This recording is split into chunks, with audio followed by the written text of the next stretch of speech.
Just so everyone knows, we're waiting for one more member. We cannot have the meeting with just 3 of us. He should be on his way.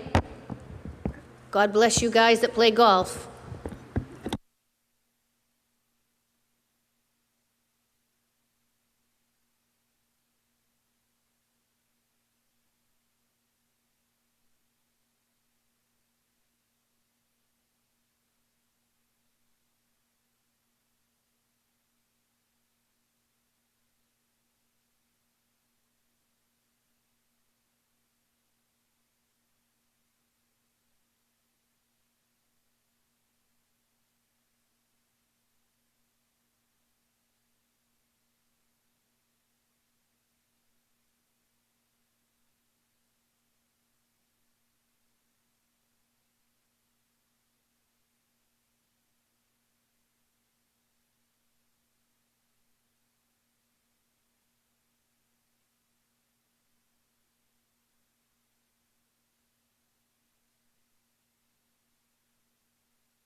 Okay, here we go. Nice full room, just the way I like it. The City of Peabody Zoning Board of Appeals meets tonight in accordance with Massachusetts General Laws, Chapter 40A, and other applicable laws. Tonight's hearing will be conducted in the following manner. The secretary, who is not with us, so it will be the vice chair, will read the legal notice, state such as waived at some applicants are ordered, received, and ordered were on the end. And action to that, we go out of all be just, or you might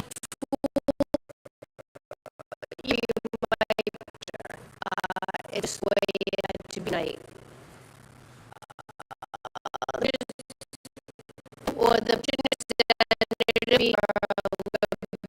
will present application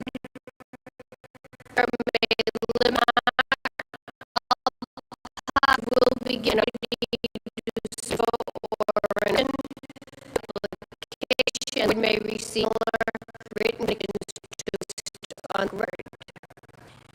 The petitioner will then be given the opportunity to read the decision and file clerk. The decision is filed with the clerk. 20 appeal. Is not this evening, nor will she be at work tomorrow. So you approved tonight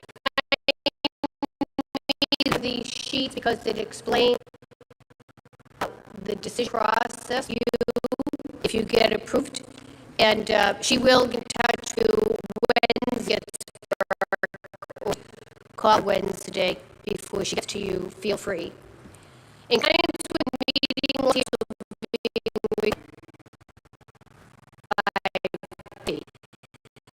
or at the microphone, please button till it turns red and speak directly in the microphone. I'm very quickly going to read this. See some pieces. So, call you by address, name and address, the record, and tell us where. Do that, they already know what to do. After you explain it to us, we'll question, and then I will ask if anybody in favor. They will tell me what you have that they're building a garage. I will then say, is there anybody to speak in opposition? They also will come up and say why they don't agree with you building what you're building. At this point, I need to state that everybody is here for dimensional relief. So your dimensions don't meet the zoning ordinance. If you are coming up to speak in opposition to your neighbor, you need to stick to why they are building too close, too high. We do not want to hear any neighborhood scuttles about they're lousy neighbors, they have barking dogs, they play the radio too loud till 3 a.m. That doesn't matter to us. At that point, if you do have people to speak in opposition, you can come back up and you can discuss that. The best applications, the best variances are the ones, and this is for everybody, where you have already gone to your neighbors and you've discussed with them what you want, and they say, you know what, Harry, we really don't like this. Can you do it this way? And you say, well, I can't do it this way, but I'll do it this way. And then you come to us and everybody's happy and you get your variance. Just for the sake of those that are listening and those that are seated and thinking, oh God, I wish I had done that. At any rate, then we vote. We either approve you or we don't approve you. Once again, I say this every month. If everything was to be approved, you would not need a Board of Appeals. If you want a little bit of relief, if you have a hardship so that you can't build on this side of the house, so you have to build it on this side of the house, we understand all that. But if you're asking for the sun, the moon, and the stars, it's not going to fly. We have to be reasonable, you have to be reasonable, and we understand you own your property. Believe me, we understand that. We also understand that people feel that I own this property, I should be able to build what I want. And I'm sorry, but that's why we have zoning laws. You just can't always build what you want. And I could go on forever, as you can tell, but we are going to start the meeting. We are going to start with number 1, the continued application for Arlene Adams, 229 Lowell Street.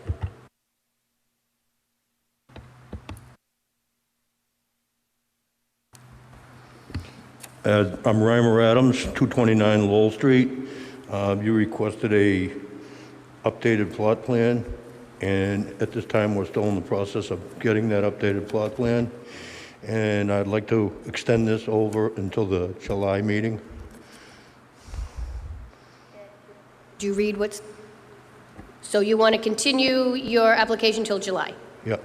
Okay. We have a motion to continue to July 17th. I'll move to continue the matter to July. All in favor? Aye. Any opposed? You're all set. We'll see you July 17th. Okay. Thank you. Yep.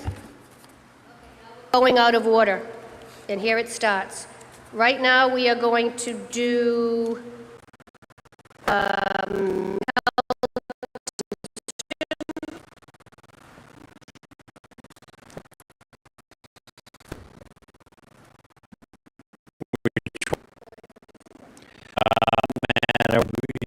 We were able to read these through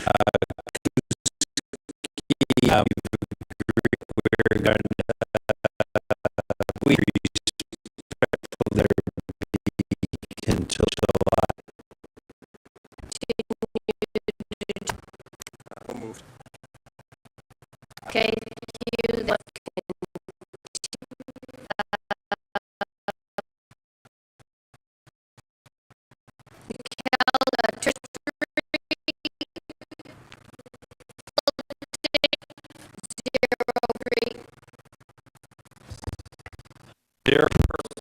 I had provided you with read now the Street hearing on 12/2 letter and my request to date of July 17th. Is developing a site plan construction with the neighbors continue to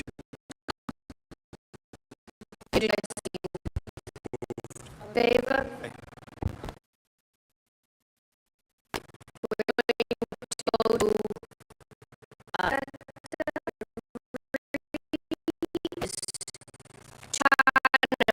You are up.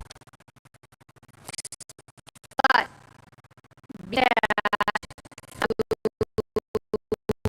accept the following correspondence record.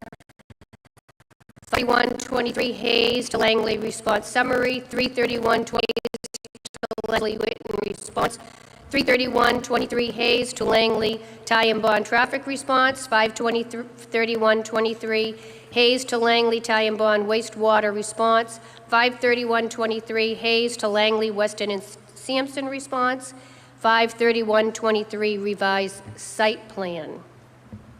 So moved. All in favor of that acceptance? Okay, go ahead.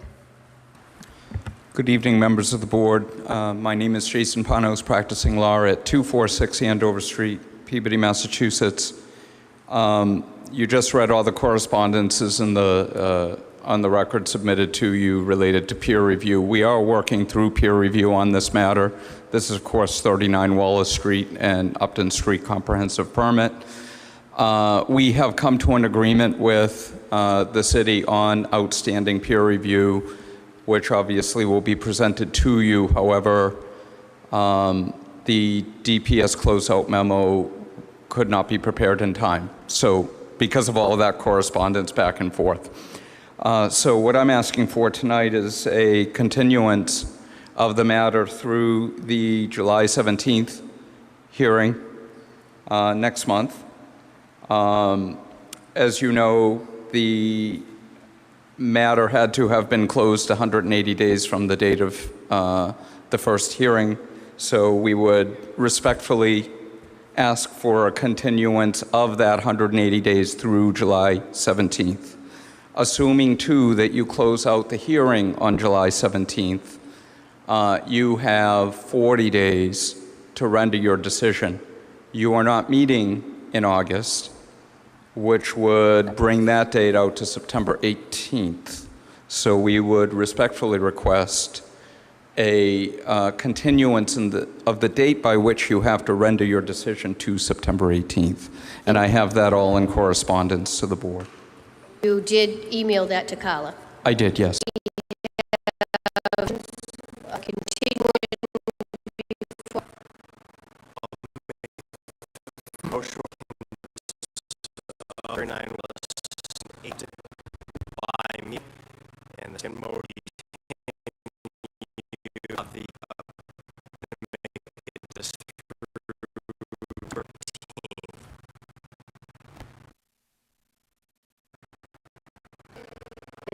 Vote.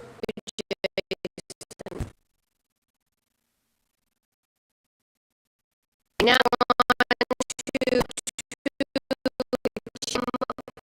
on to last month here now.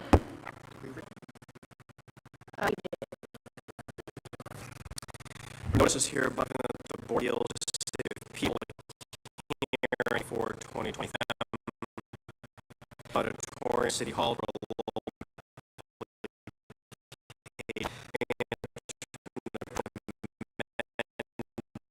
two that apply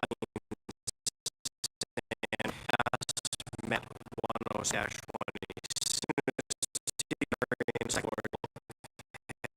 which requires or 10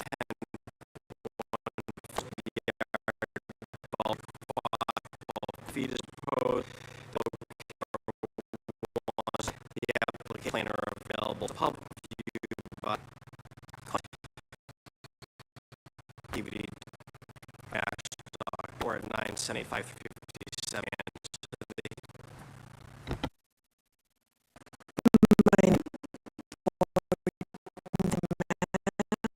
And I'm here in feedback and the interest they are getting into the base of the body. And I've spoken we have a back to it also because he passes his heart. It meant a very good communication. He had complained of anything. I, at the beginning, wasn't sure how to do this, and it was aware. I had to the hearing and express that we will see if it approved the entrance to the basement. And there's the entrance, the bulkhead, I think. I'm not too sure what it's called. I have a little plans here that, okay, thank you. Just through the chair, it looks like this is staying within the existing structure the existing dimensions of the home. Correct, yes. Question through the chair. Which neighbor did you speak to? My, To the left? yes, the one that is close to me, because the other neighbor is very far away. It's a very big yard, so it's just 12B Sandra Road.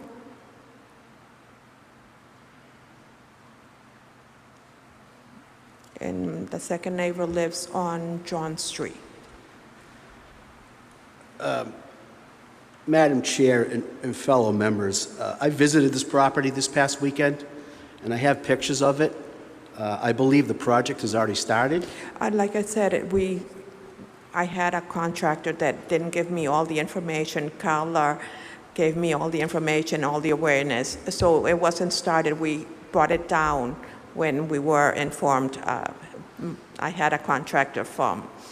And he decided one day and built it. So Mark came in and said that it was not approved. And between Mark and Carla gave me all the information that I had to come for forbearance and all the information to be done. So we took it down before moving in. We took that down and applied for the forbearance. Let me just make this perfectly clear to everybody that's here and everyone that's listening. Short of banging a nail into wood, please call the building department and see if you need a variance. I mean, you need not even a variance, just a building permit.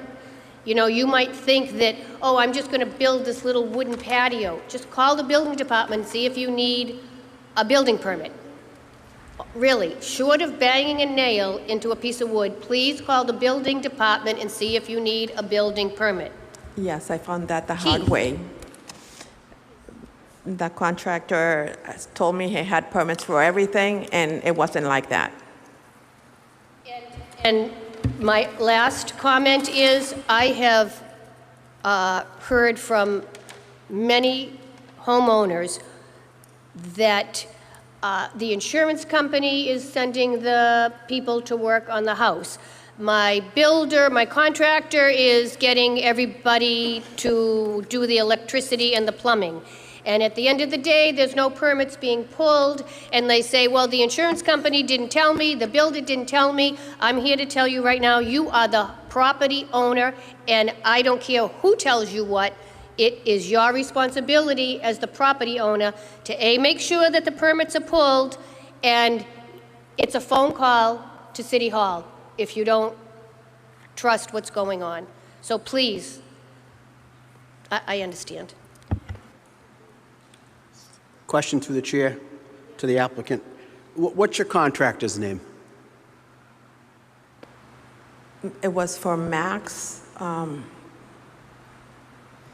know him by his first name, by Max, and I did pull the contractor out before finishing all the property and be able to move in. So let me get this straight. They started to build. Yes. Mark came and said, you have no permits.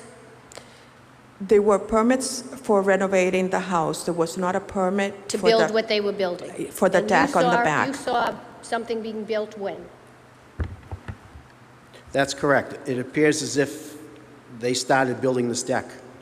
Is that accurate? It was completely built, but Mark requested before we were able to move in to bring the deck down, and I do have a stairs that was on the original plans. There is stairs going to the second floor. What I'm requesting was a full deck that it does have the like 4 or 6 stumps that we were not able. Mark said that because they were dug in with the 4 feet and everything, he said that I didn't need to take those poles off and to see if I get approved. And then that.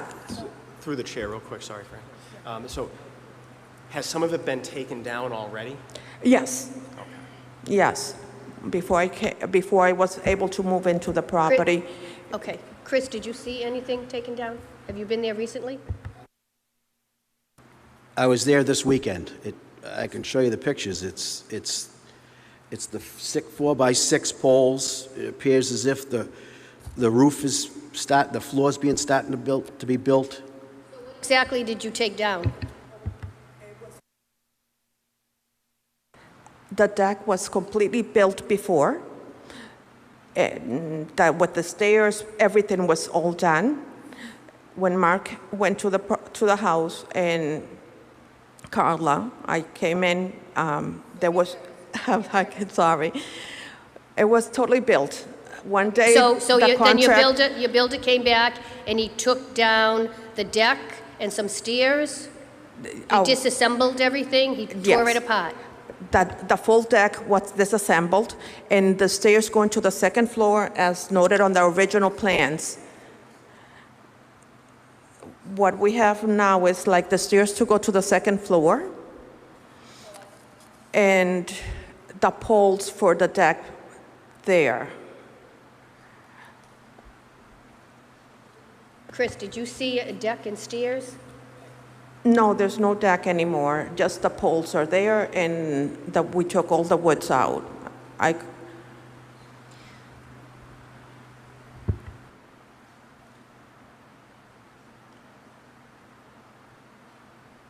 Anybody in the audience to speak in favor? In opposition? I want to hear what the board has to say. I guess well, first, motion to close the public hearing. Second. I guess it looks like obviously we don't like when things are constructed without a permit and without a variance. Here, up and then taken down. Looks like coincided with other excavation and construction. And I personally, I don't want to punish homeowner for the contractor not having the correct permit.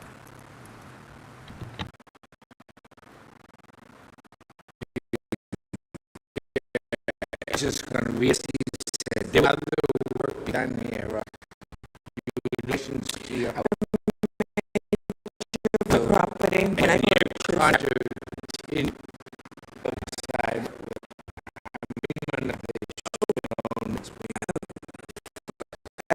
It was my first time doing it. He told me that I'm not able to come to City Hall, and I got that I Yeah. I hired some to do the work, measurement, and he's put a deck. I'm like, oh, definitely, it looks good. Right. But there was not a permit. There was not information. For the final inspection, Mark came and said, "What is this?" I'm like, "It's a deck." No, well, like, but it's not on hands. So this is a prime example of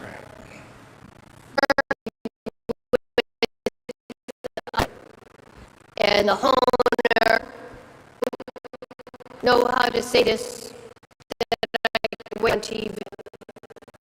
Oh, really? So, as homeowners, of course you're going to trust your builder, but insist on seeing a building permit. And if they say, well, we're building you a shed and it's a small shed and we don't need a building permit, yeah, you do. Call the building department. I guess, When look, I can't say that builders are trying to get away with not paying the money for a building permit because it doesn't come out of their pocket, but I really don't know what to say. You know, I'm speechless to think that this still goes on in this day and age. Whatever you want to build, I don't care if it's a doghouse. Call the building department and see if you need a permit. We're sorry that, you know, you had to explain yourself so much, and we understand it's not your fault, but this is, you're a very good example of everything that I just was talking about. Matters before the board. Motion to close the public hearing, again. Second. Motion to approve. Second. The roll call vote, and I'm only going to say this once, is going to be Keith, Chris, Barry, Stephen, myself.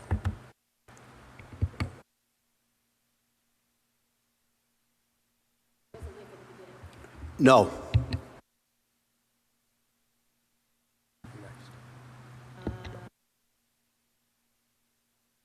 Yes. Yes, you, oh, wait a minute. So what I'm going to tell you is you did not get approved because you needed 4 yeses. So all I want you to do is Wednesday, call Carla, and can she?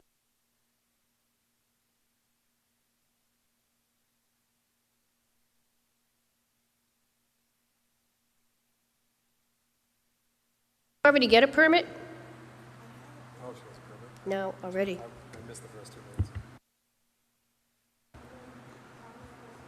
I have a question to the chair. The contractor, Matt, is this the same gentleman that did the rehab on the house? Or the guy that built the deck is someone different? Same person?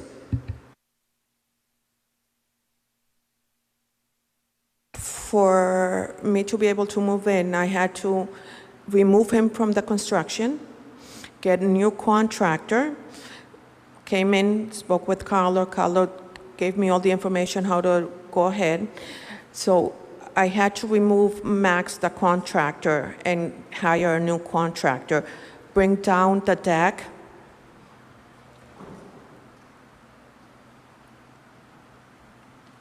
Okay, so right now, you're not approved. Contact Carla on Wednesday, okay? Okay. There you have it, folks. Thank An you. extremely unfortunate situation that very easily could have been avoided. We are now on to number 4, which is really, it is through. Okay, where are we?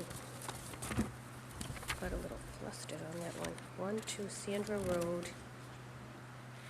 Okay, Chris Dowling, 35 Martinac Ave. Madam Chair? Yes. Regarding the last vote, I'd like to move for reconsideration, hoping the same does not prevail. I'd like to move for reconsideration of the last vote, hoping the same does not prevail.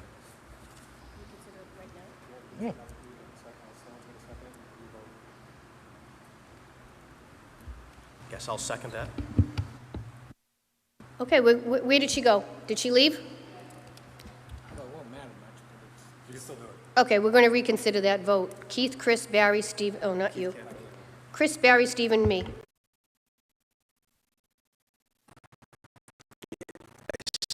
Still have one.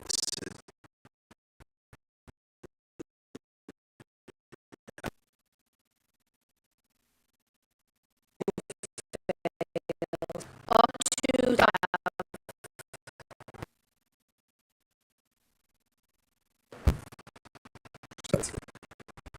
Application of staff variance from zoning law 2020 is amended. Section 7.1.5 is 5 Martinic Ave.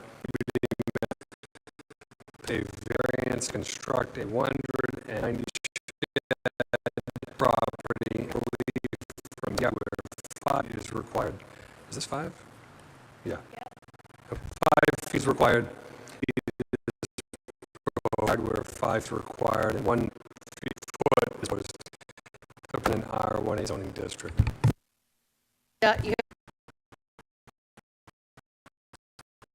Dowling from 35 Martinic Ave.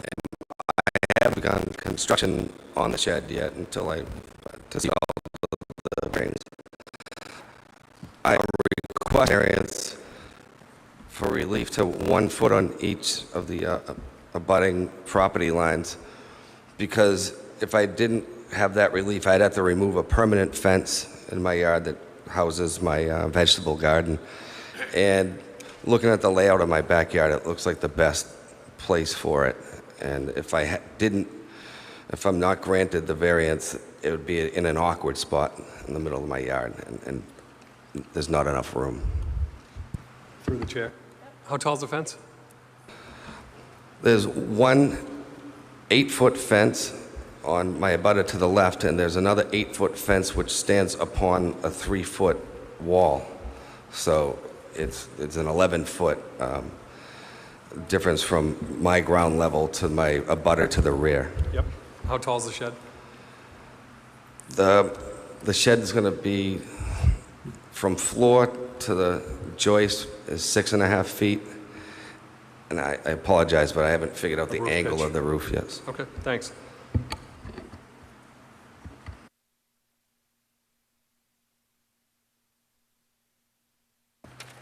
Any other questions or comments? Anybody in the audience to speak in favor? In opposition? The matter is before the board. Motion to close the public hearing. Second? Motion to approve. Roll call vote. Roll call vote. Yes. Yes. Yes. Yes, you've been approved. Thank you, Board. Next is, oh, here, I'm sorry. Yep. The next one is 25 Bow Street.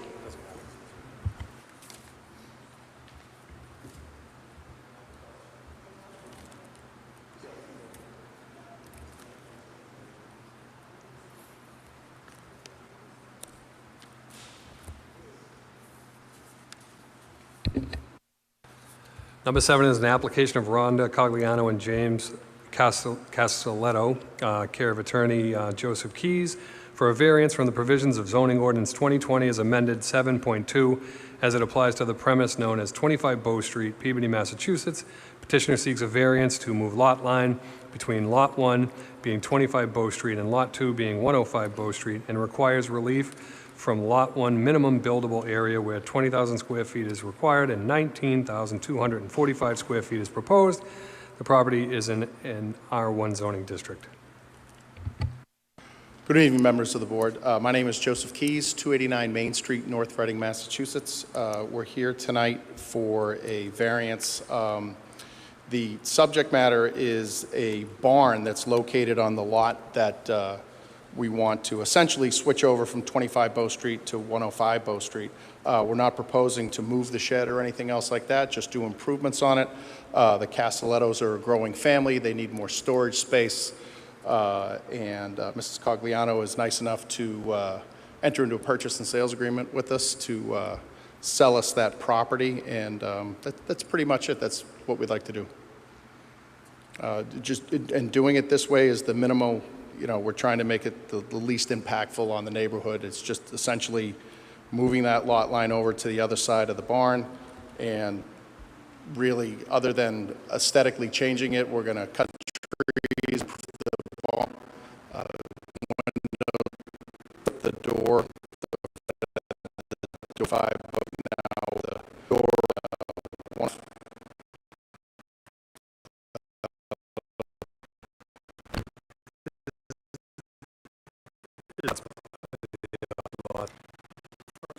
It's not a lot of well.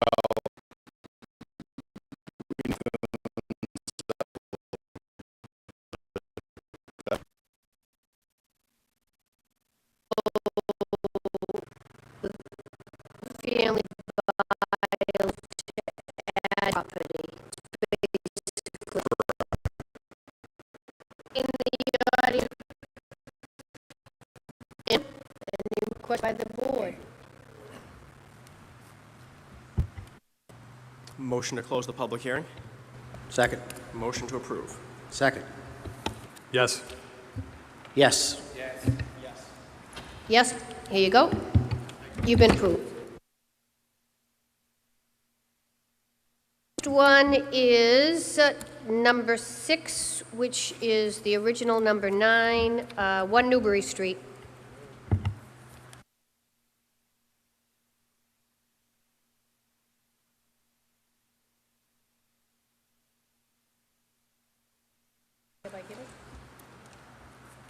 All right. Number 9 on today's agenda is an application of Colabdev 1 LLC, care of Sam Malafronte, for a variance from the provisions of zoning ordinance 2020 as amended, section 10.5.3, as it applies to the premise known as 1 Newbury Street, Peabody, Massachusetts. Petitioner seeks a variance to construct a coffee shop on the parcel with connected drive aisles, parking, and required relief from landscaping where 1/2 the required side of rear setback is required and none is proposed. The property is located in a BR1 zoning district. Good evening, board. My name is Casey Birch. I'm a civil engineer with Solely Engineering, address at 11 Vanderbilt Avenue, Norwood, Massachusetts. And I'm here on behalf of Collab Dev 1 LLC to request relief from the city's zoning ordinance in regards to the proposed redevelopment of 1 Newbury Street, specifically Lot 2 of a recently endorsed A&R plan. The applicant is proposing a 2,400 square foot coffee shop facility within the existing paved area of 1 Newberry Street. The redevelopment, the site is currently occupied by the Holiday Inn Hotel and adjoining restaurant user. To accommodate the proposed coffee shop, the applicant is requesting relief from section 10.5.3. Section reads, a minimum of 1/2 the required side and rear yard setback shall be landscaped with site perimeters in accordance with the provisions of section 10.6.c. That would result in setback of 20 feet.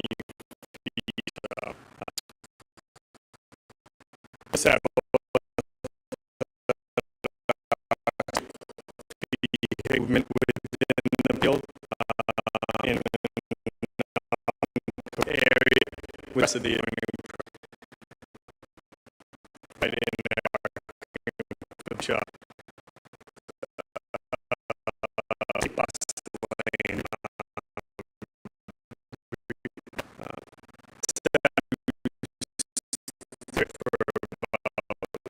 Square.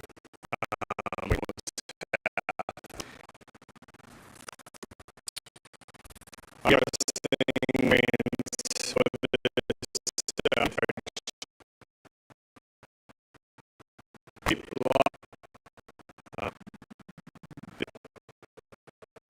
by two side also make lot non-bull such at 25.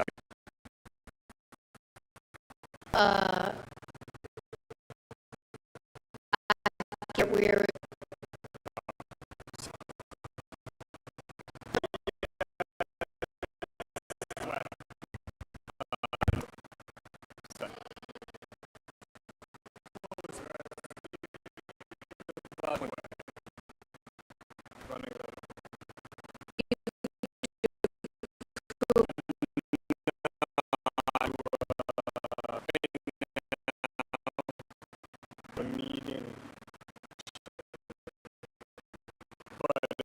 come back, we have it.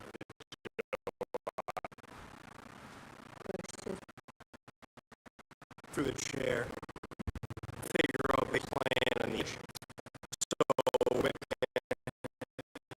So they were saying that they're or we turn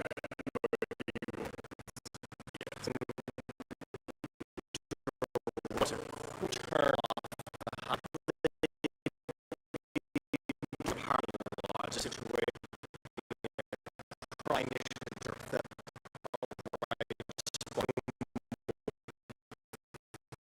just so is it a walk? It'll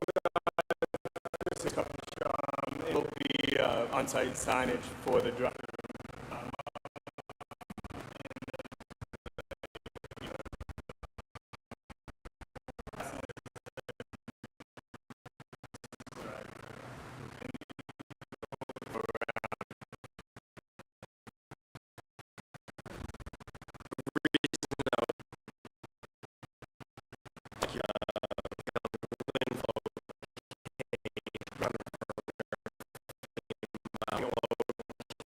Peabody Highway 30, 40, 50, a hotel entrance.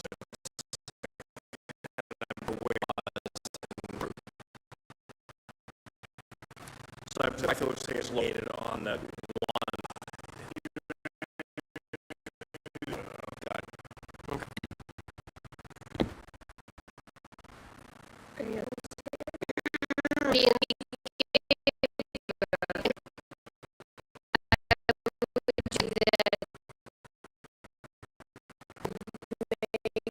to approve that we move from the planning board and all other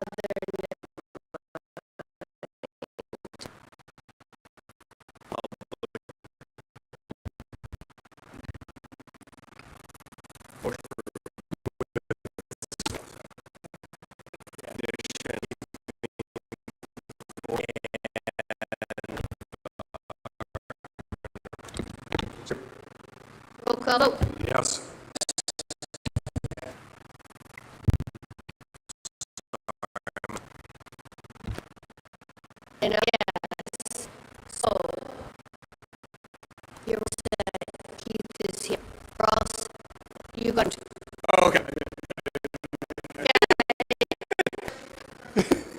Have a good evening. Thank you.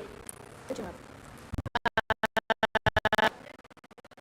Now we are on number 103.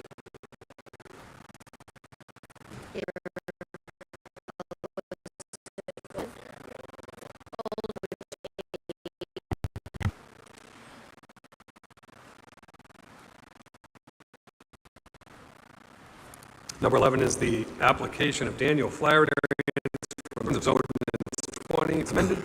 Section 7.1.4 applies to the premise known as 103 Good Street rear, Peabody, Massachusetts. Petition seeks a variance for an accessory structure to add 2 acres or accessory size with located in one zoning district. My name's Daniel Flaherty. I'm owner of 103. As mentioned, we're seeking a variance for a 500 square feet is allowed and 720 feet is. This variance was previously granted on March 4th, 2022. There was on the please we're seeking to up that, so this remains the same location and are except shifted by 10 feet. The new plan for 2020, and again, it corrects the 10 feet, so the sideline is from 25 feet from the sideline to 15 feet from the sideline. You get a little bit to the resource. No, it's parallel to the resource area, 10 feet to my sideline. You gained conservation approval for this change? The original change was, the original proposal was approved via negative determination, which was approved. Lucia Del Negro has looked at this new plot plan, and it is, just needs to re-inspect the erosion controls. So it is approved. Okay, well, I want to thank you for being honest and coming before us again. Any change that was originally approved does require you to come before us again. Did Ms. Del Negro say that she or somebody from the Conservation Commission was going to come out and look at this? Yeah, yeah.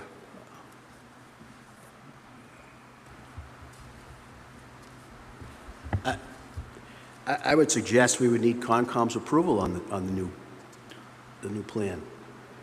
Back in July, we approved it, contingent on Concom's approval then. It's appropriate this time as well, I believe. Through the chair, I think Chris is correct. I think we had Concom approval as a condition on this. Anybody else on the board to speak about this? In the audience, anybody for? Anybody against? Matters before the... Oh, you're for it? Want to just say your name and address for the record? She's my wife. Oh, okay. Oh, you're his wife. Surprise, surprise, she's for it. Okay, the matters before the board. Motion to close the public hearing. Motion to approve with the condition of a Concom approval. Second. Roll call vote. Yes. Yes. Yes. Yes. Here you go, you have been approved.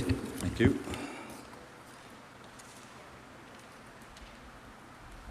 Right, so now we have number 9, which was originally doesn't matter. It's the 5 Tanners Ridge Court. It is a continued application, so we do not have to read it. So we would need John and Svetlana Malache.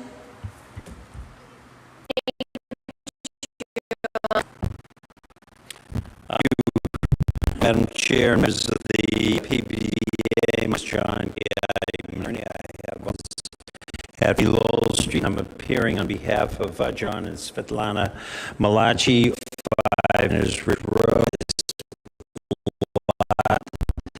And board point that the building that was being proposed was substantially larger than anything that had been considered or approved by the board in the past.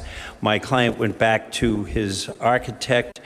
We did submit a plan in which we've broken the cabana down to a point where we would now be seeking variance for the allowance of a 196 square foot cabana versus the 620 square feet that we were asking for originally. And we would respectfully request that this change is more in alignment with what the board has seen and what the board has considered favorably in the past. And we would respectfully request that the board approve the modified size of 196 square feet for this cabana. Okay, I just want to review a little bit for the board members, just to refresh their memory. So we reviewed 2 cabanas that were before the board prior. 9 Shirley Lane was 14,998 square feet, their lot. They asked for 498, they got 228. We had 31 Glen Drive, 19,320 square foot lot. They asked for 320, they got 240. This board thought that the original proposal obviously was too big. I just cited comparable lot sizes for cabanas. The applicant was advised to revise the proposal with something closer to what was previously approved by this board, somewhere around 250. Now we're asking for 196 square feet for a pool cabana closer to the lot line, so relief would be required on setback and size. Also proposing 240 square foot shed, which would require a variance for the setbacks. Attorney Kelty just gave an overview. Okay. Did you want to interrupt something? Did I just say something wrong? You can't approve the side yards because you never advertised them. So it seems like, I was just talking. Yep. So right now, to me, board members and anybody else, it seems like there's an additional relief requested which would need to be renoticed. If we were just downsizing and leaving it at 11 feet from the lot line, that's one thing. My suggestion tonight is to withdraw this application, resubmit a new proposal with setbacks and accessory structure sizes on a certified plot plan.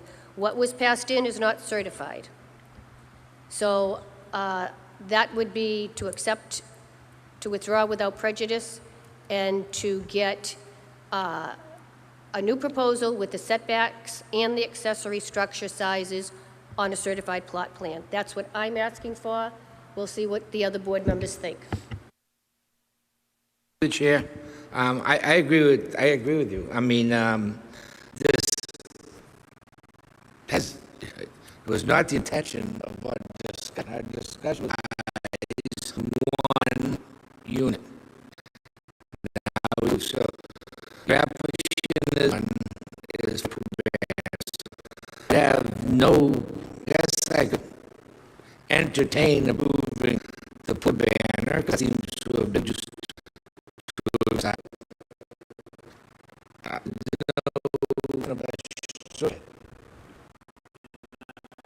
that the storage shed would need side yard relief, as would now the cabana need side yard relief. I do have actually certified plot plan, but did not have it last week. But at the end of the day, the 5-foot side yard was never advertised, so as such, that's not here. I'm just asking that our cabana of 196 square feet be approved, and I will have Tuesday, I will have an application for next month, asking for the side yard for the shed, and the size of the shed does not need a variance. The setback is what requires a variance, and you can't give that. So I would ask that we approve the 196, and that would be it. That would be all you're approving, and we'd be back showing you the side yard of 5 feet for the shed and for the cabana. Did you write it up that way? Didn't write anything out.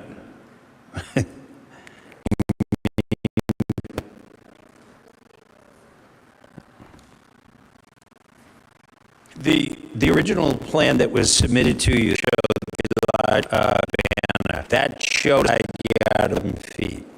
That was an error on the part of our engineer to never show 11 yard. It triggered the need for variance. So the board never had an amendment for this yard. We discovered that our initial application did show an 11 side, and that's why we asked for a grant. It was always the intention of the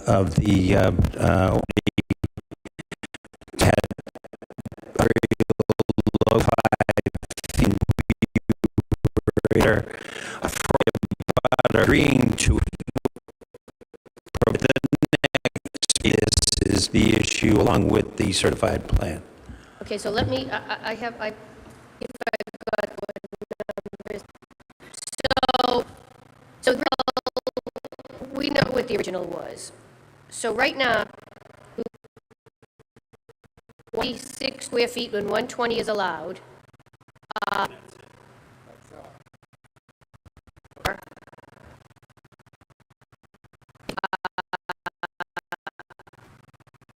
Size could be in a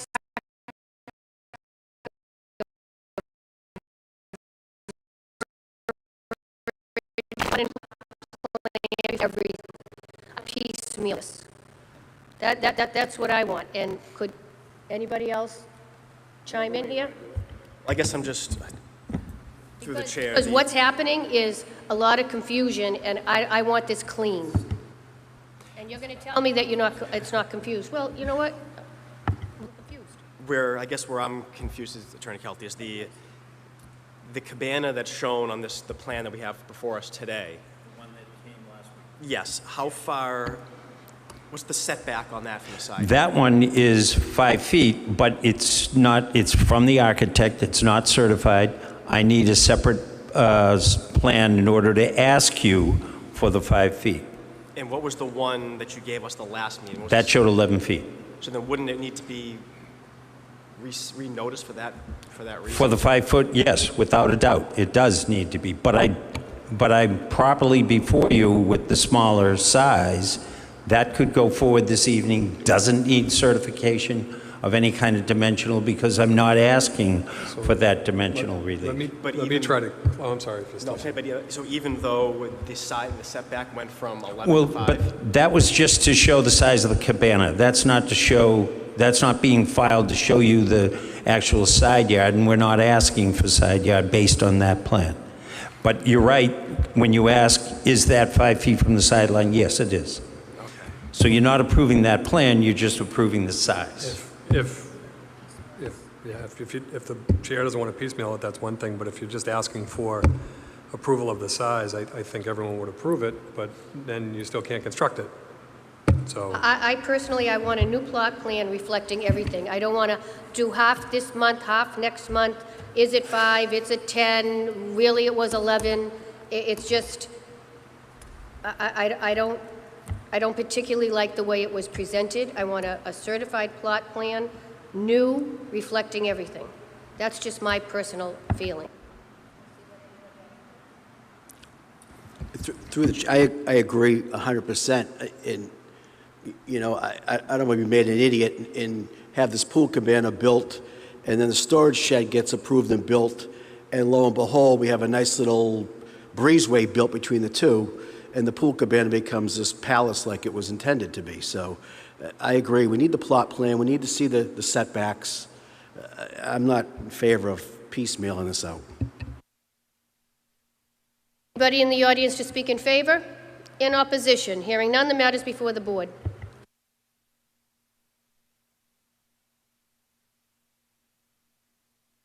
We don't have it here, and we don't accept late correspondence, so it has to be.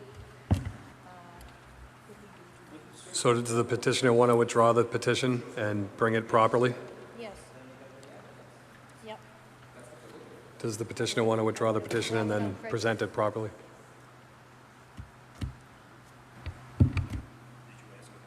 Yeah, I would like to withdraw, would like you to withdraw without prejudice and come back with a new proposal with all the setbacks, accessory structures on a certified plot plan. And if anybody disagrees on the board, now's the time to speak. I can do that. And yes, I can provide you with all the things, but now I'm back to advertising much more than I need to be advertising again because you've had me withdraw what I'm here for tonight and what I was here for last month. We've satisfied downsizing it to something that can be approved. The certified plot plan and the size of the cabana have nothing to do with each other. Jack, Certified plot plan is necessary for your side yards. so you are So if now you arguing approve with my the board. size- You're going to argue with the board. We could take a vote right now. We can take a vote right now if you want. You tell me. Madam Chairperson, I'm trying to be an advocate. I'm trying to save my client a little time and energy and money, and I'm just trying to become an advocate for a gentleman. Wonderful job. But I also am trying to make sure that the integrity of this board and the zoning laws and everything else for everybody else coming before us is done correctly. I'd never advise a petitioner, but I think you heard the board speak, so it's up to you how to proceed.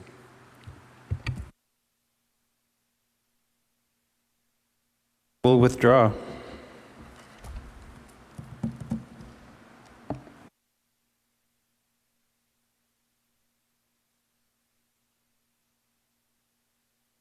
I'd like to apologize to the board. This was not my intention in any means, way, shape, or form. No disrespect to anybody.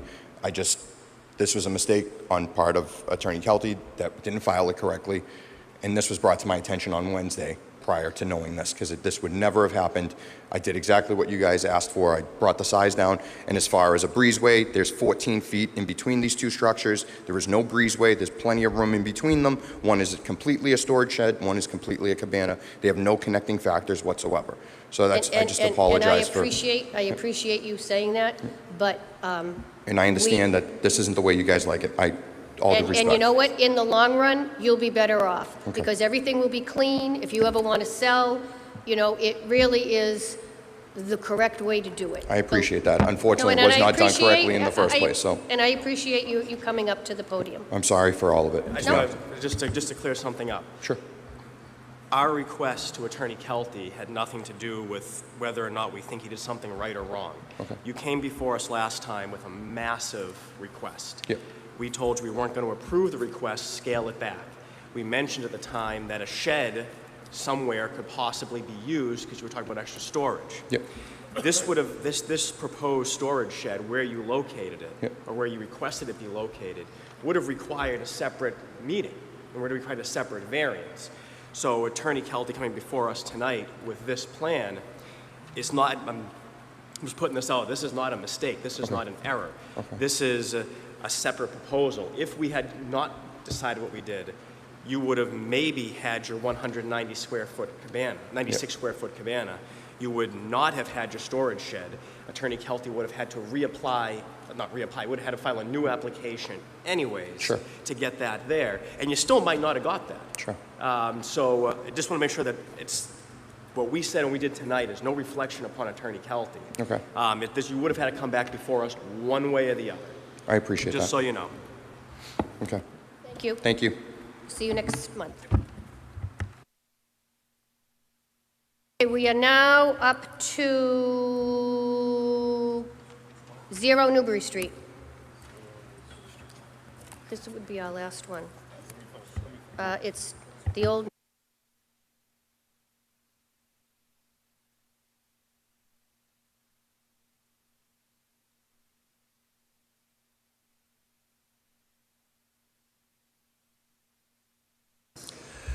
Application of Gallery Development, care of Attorney John Kelty for variance from provisions of zoning ordinance 2020 as amended.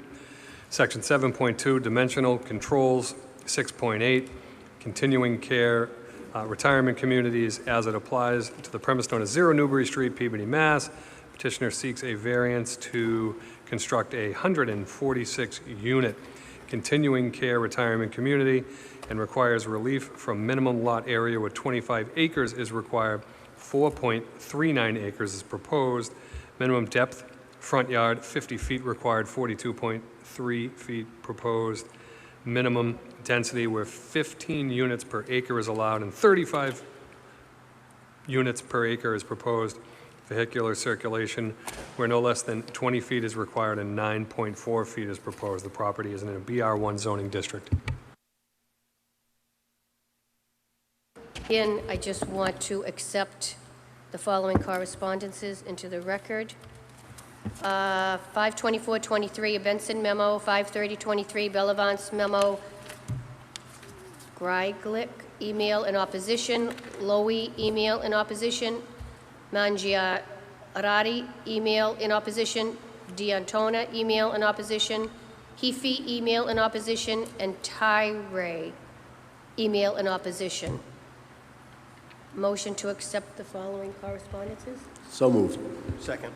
All in favor? Aye. Okay, go ahead. Thank you, Madam Chair and members of the board. My name is John Kelty. I'm an attorney and I have offices at 40 Lowell Street in Peabody, Mass. And I'm representing Gallery Development LLC of 300 Jordan Road in Troy, New Hampshire.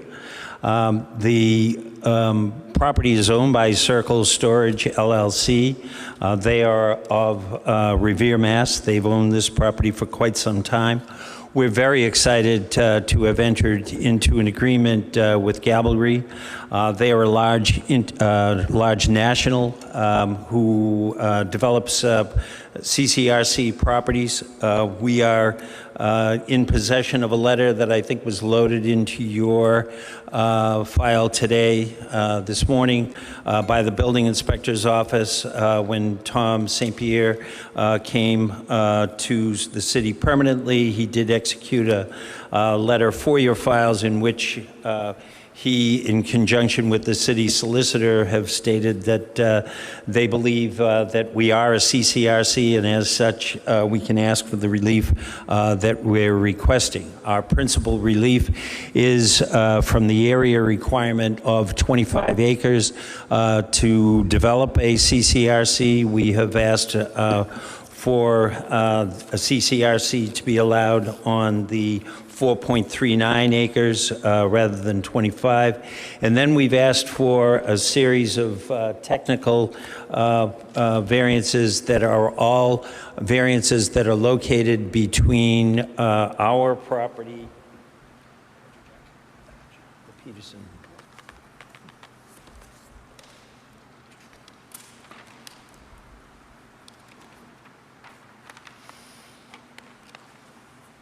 We've asked for a series of variances from the requirements of CCRC, and they are all located in the area where we have a lot line that runs straight north to south, and then there's a bump out because we agreed years ago to provide Fred Peterson with a parcel of land that he and his predecessors in title had been occupying for well over 20 years. And some years ago when we decided to do this, it was determined that rather than fight with Fred about whether or not he had a valid claim to it, we did in fact deed it. The property is now owned by Fred, but because it creates this bit of a bump out, taking our side yard closer to where this building wants to be constructed, we've asked for the relief of where the vehicle is circulating the premises. we are 9.4 feet from the side yard rather than 20 feet. And we've also agreed that there's some work still to be done for Mr. Peterson, and when we eventually finish this project, we're going to show that work on a plan and provide notes to ensure that that work that we're going to begin and have finished in 2 months is completed. Having said that, we're pleased to propose this as what we hope would be our final user. We are an age-restricted community to the extent that we have the benefit of federal law, which would allow us to restrict residents of the premises to no resident under 19. That is allowed under federal law, so that we will have the result in no impact on our school system. Our average age is 70 years old in terms of the people who actually come to these to the premises. We're happy to say that after I do a bit of a summary, we're going to have Jeff Smitlana from the company. He's going to familiarize you with what the services that this organization provides, how many they've built, where they're located and operating, and then we will also have Rick Salvo make a presentation about how the site works, and we will kind of wrap it up listening to your questions. And I do know that we've abutters here this evening, and we'll wrap it up with taking questions and answers from the community and from the board, and we'll try to come back at your next meeting responding to all those issues that will be raised this evening. And with that, I would introduce Jeff. Go ahead. Wait, I have a question for you. So if my memory serves me correctly, which I'm sure it does, I'm going to say 4, maybe 5 years ago, this Peterson property was brought to us for a transfer of land, and there was a retaining wall supposed to be built. Was that ever done? No, and that's what I was alluding to, that we will provide a detail of that, and that's the work that is, the land was conveyed, but the wall was never built because, and the reasoning was we had a duty to build it, didn't because we hadn't yet had a developer for the property. So we've agreed, yes, we're going to go forward and comply with that. So if and that's going to be done first. So if this should get approved in any way, shape, form, or manner, that retaining wall will be built? Yes.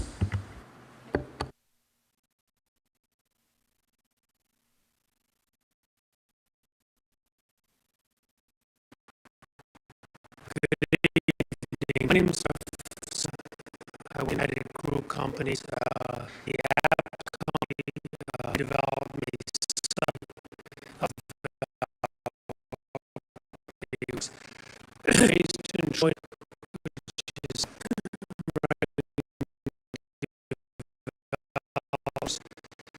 we do different kind of development, a lot of multifamily development, housing, projects, type project,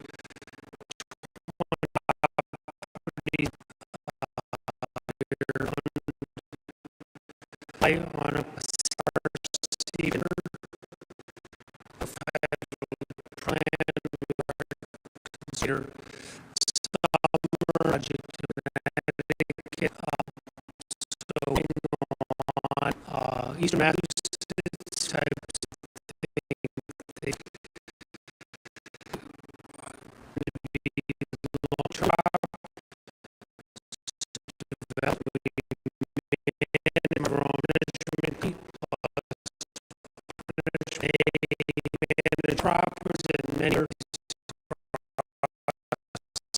States, they manage a total of 50 properties, about 10,000 units. So this is a product type where we have a great deal of expertise. There's a great, a really well-developed program and amenity package for our senior residents. It includes a great number of services, including health and wellness, fun and recreation, lifelong learning. We have a shuttle bus, including transportation for residents. And then you'll see somewhat on the plan that there's this very substantial clubhouse area that's over 10,000 square feet. We have our management offices there. There's a health and wellness center, fitness center, small indoor pool, a lot of social spaces as well, a media center. So residents come to our property for really the lifestyle, a lot of supportive services so they can come and age in place, get out from under the burdens of owning a home, which is very attractive to a lot of residents. Our projects are very much community-based, meaning that probably 75% of our residents will come from the community where we're located. So most of these folks are community already Peabody residents, which is another benefit that we're freeing up. Most of them are coming out of single-family homes, so we're creating more housing stock in a community. That's a benefit that I think we provide communities where there are housing shortages. The units are 1 and 2 bedroom apartments, about 50-50 mix. They have full kitchens, so people can live independently, but they can age in place. And then with all of our services and support amenities, they can live there for quite a long time. Our average stay of residence is something like 7 or 8 years, so once residents move in, they stay quite a long time. We like this location very much. We think it works really well. There are a lot of smart growth strategies, I think, that make this project work really well in this location. I think it's a great transitional use in this spot, kind of a gateway property as folks enter the city that I think creates this very welcoming image, and I think that residents that will find all of that really very attractive. So I can answer questions, but would like Rick Salvo to kind of take you through the site plan and some of the variances that we're looking for from this board.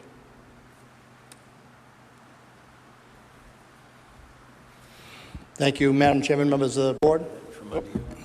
For the record, Rick Salvo with Engineering Alliance, office at 194 Central Street in Saugus, Mass. If we start out at the beginning here, I'm sorry?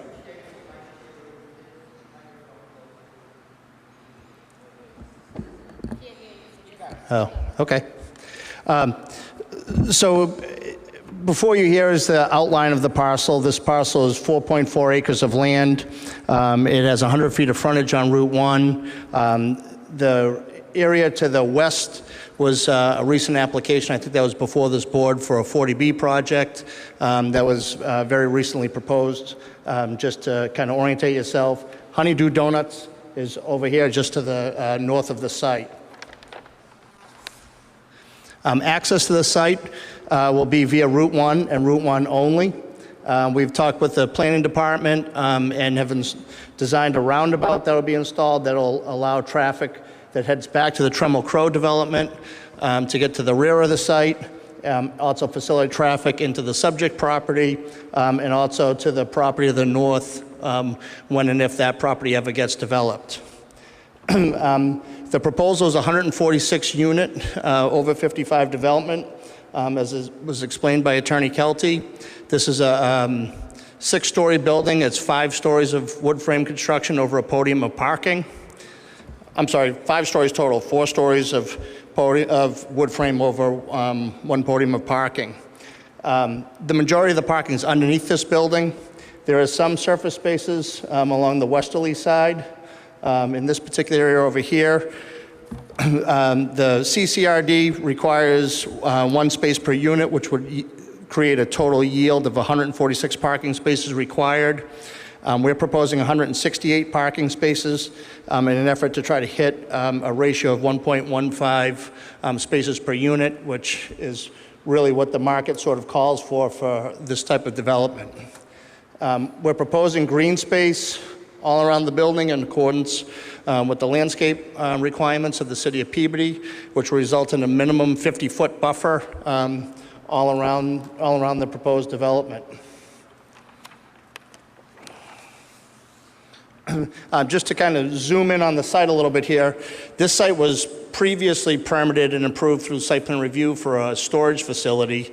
The storage facility was the same, basically the same height and very similar footprint. So we've already have an approved drainage design, utility design for this site for the prior storage facility. We're working basically within that same footprint. So we're really not working outside of the development footprint that was previously approved, nor is the height of this building any taller than what was previously approved.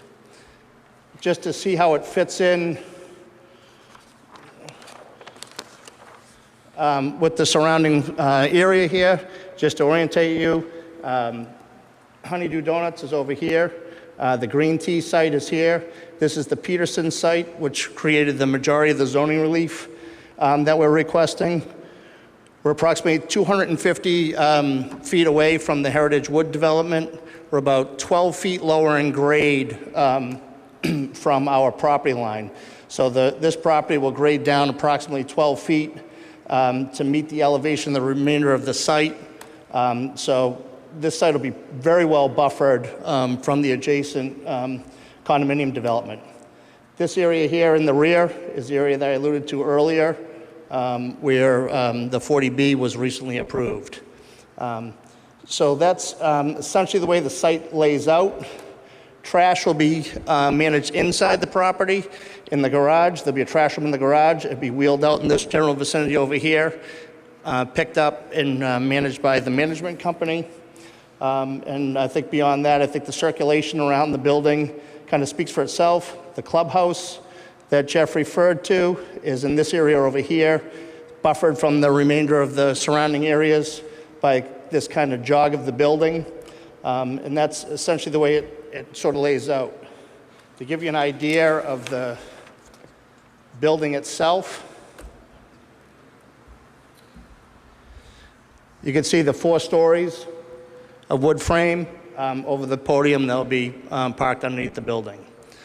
So that's essentially the proposal and the way that it lays out and the way the access to the site will be. That's the northerlymost, right? Yeah, this is the clubhouse area back here. I'm sorry, Jack?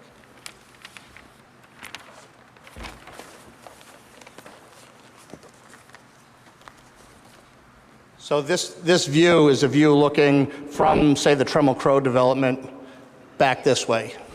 That's great, but we can't see it. Oh, I apologize. Can't see which. The view that I just showed you is looking this way. I have a question now that you're up there. So, refresh my memory. Could you put that other one up? So you see that rotary there? That little rotary? Yes. And then you have the street going to the 40B? Yes. So, was that on the 40B plan? Because I don't remember approving access from Route 1 by Honeydew and then making a rotary. I'll let Jack address that. What was on those original plans was an access from Route 1 in that same location heading straight back to the 40B site. Right. The rotary came afterwards by staff, and I'll let Jack address that once this proposal came in. Okay, but what happened to that straightaway, the original straightaway?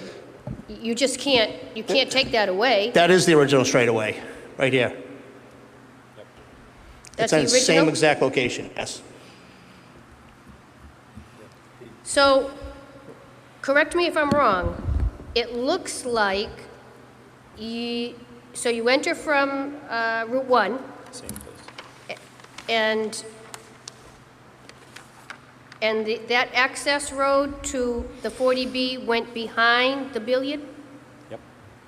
It went behind Yep. all this way to, Not quite as far, yes, more on the other side, but the Community Development Department had asked us to work on a better entryway, and one of their conditions is that should this be advanced, that it would be addressed for purposes of the 40B by Community Development Department, And my understanding with community So development... okay, so I don't mean to interrupt, but the way I understood it was, so you enter from Lowell Street, and you could continue to the Newbury. 40B, but then there was going to be a left to this development. I don't ever remember them completely moving that straightaway and into a...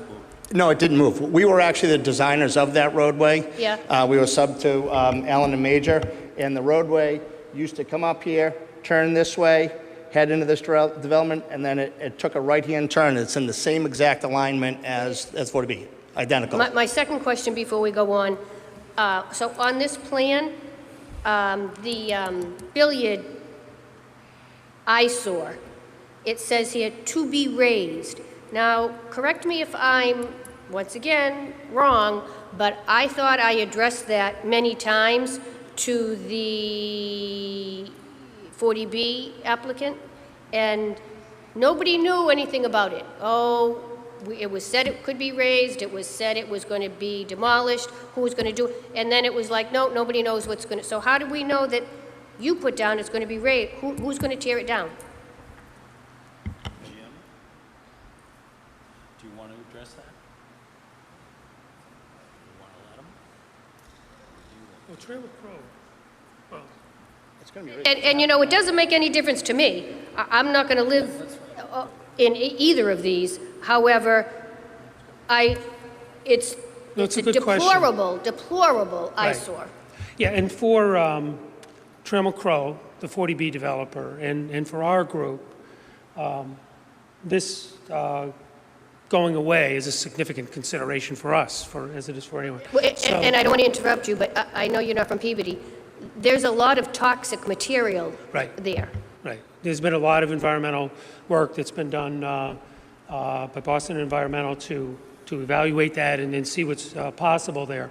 But Trammell Crow has an agreement with the land seller that it will be taken down, and they have the authority to take it down themselves. So their plan is to take care of that, and all of that will happen prior to our project going forward. So you're telling me that if this in any part should get approved, that Trammell Crow is going to take down that billiard parlor?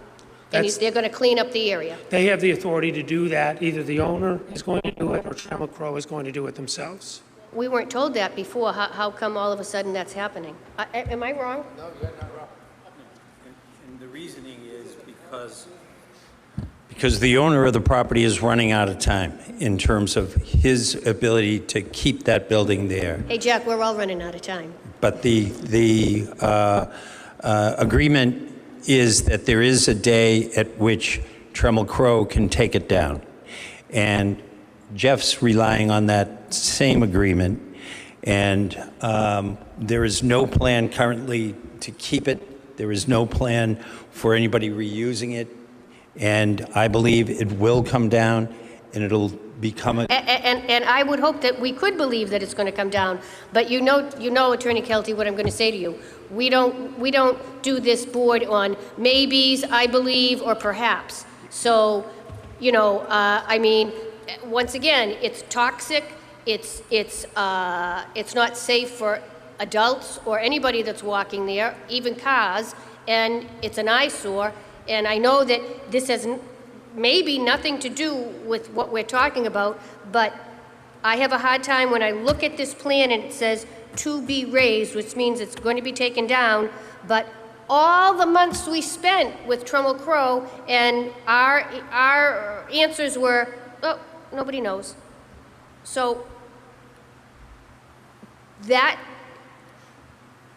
moves forward into what actually is happening here, which is, and you know, we're not going to have much deliberation on this evening because, you know, we will see you next month, but it looks like you're putting a rectangle in a square peg, so that's all I'm going to say right now. Can I comment through the chair? Yeah, go ahead.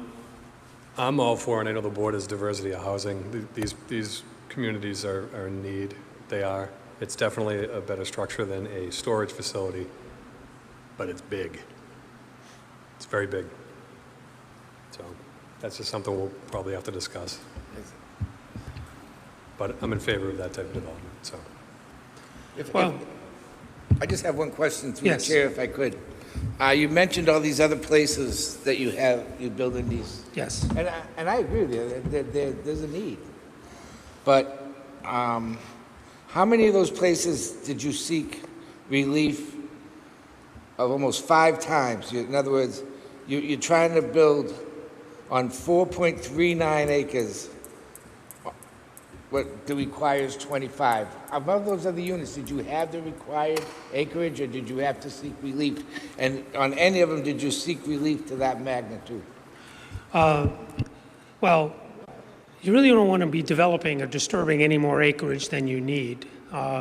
4 acres developable is about, as you can see, actually, I think the site plan lays out rather well, and depending on each circumstance, whether you need a variance or whatever the acreage available and what the topography is and what the soil conditions are, it really dictates the situation. But in terms of really the building area that you're looking to develop, 4 to 5 acres is pretty standard for this number of units. And I'm not going to get into an argument right now, but all I'm saying, my point of view is this, is that irregardless, our zoning ordinance requires 25, so that's what the city of Peabody wants. Right. Whether, you can build this project on 4 acres, that's fine. There's a reason why Peabody wants 25, because they don't want what's going to happen up there now. We just approved the 40B up there. You know what's going on, and when we approved it, no one even knew about this, never even heard about this. We asked about all pieces of land around there. I wish Carl was here, because I don't know if my ink is dry on my name when I signed the approval for that 40B, that we got faced with this for the next meeting. Now, who's kidding who? Of course that was in the grapevine. Everybody knew that was going on.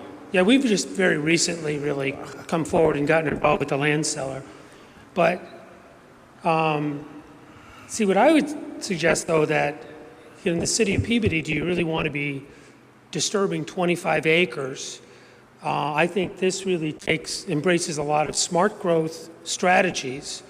It goes into an area where you already have commercial and relatively well-developed properties, and I think it fits in very nicely and transitions well from the commercial to the senior to the market rate and 40B type project. So you have less impervious surface by disturbing less area. It fits really very well here and very appropriately. We're not having any more parking than is necessary, and it's very conveniently located too, because we know our senior residents really want to be located where it's convenient to shopping and to medical services and everything that they're interested in, and banking, whatever they might want to do. So our thought is that it fits in here really very nicely, and for the city to sort of target this area for this very attractive market rate project and then the senior project, that it works quite well. Okay, that's well said. But the reason it fits so well in 4.3 acres is that's all you have. That's all you have.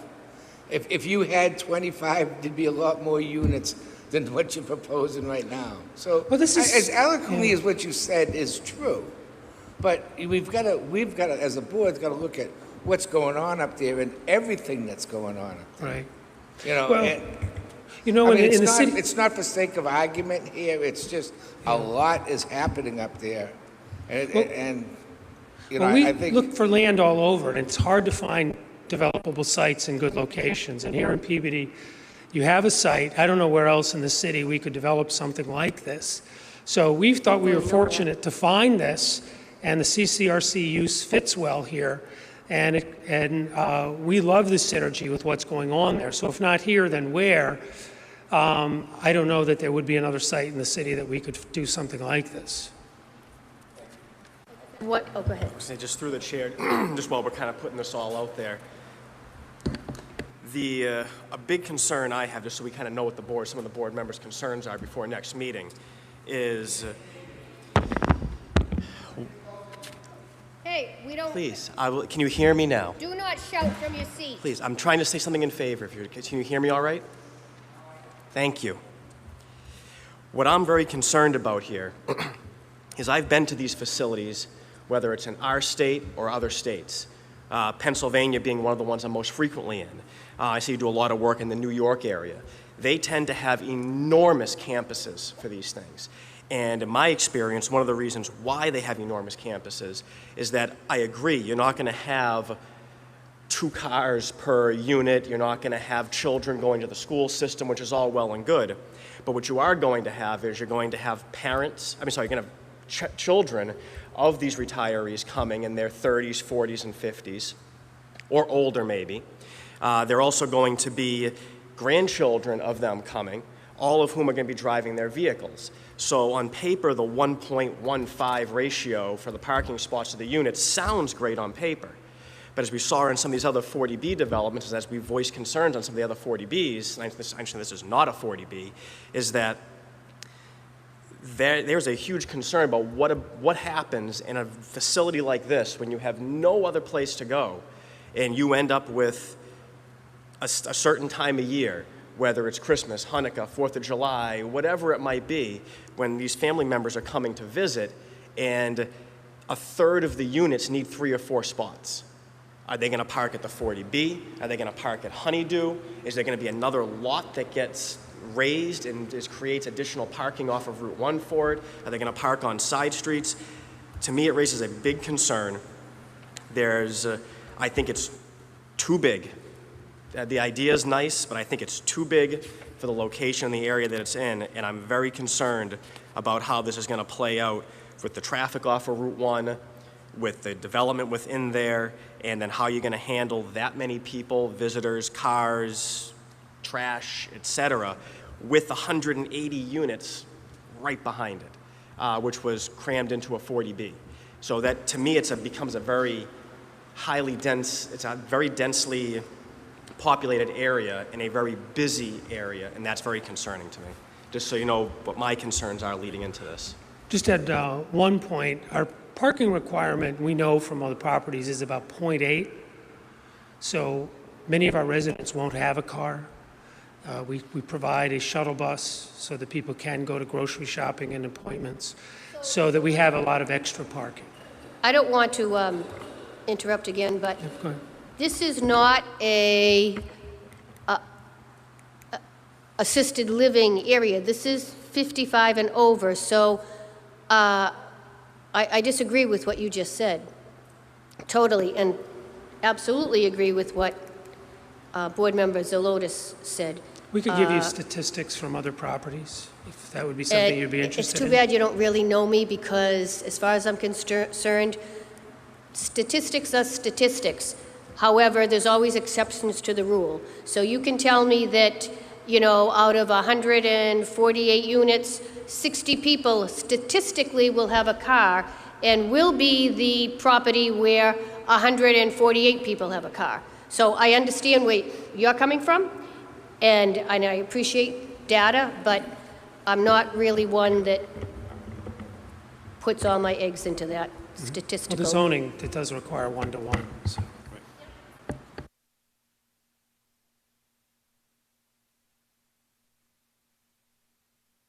So there's a lot to digest right now, and I know that we have a lot of people that are dying to speak. However, I'm going to, unfortunately, I want you saw the proposal, you heard what everybody said, you heard a little bit of our concerns. I'm going to hold off on public comment until next month. Maybe you can get together. Ryan, don't go anywhere yet, please. No. Just wait. Just give me a. Ryan.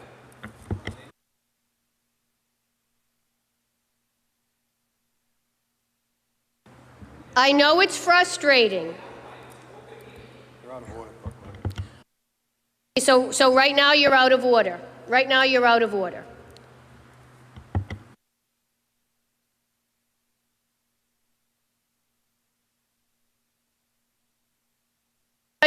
I'll tell you what, I'll compromise. Obviously, correct me if I'm wrong, but you're all in opposition. Is that correct?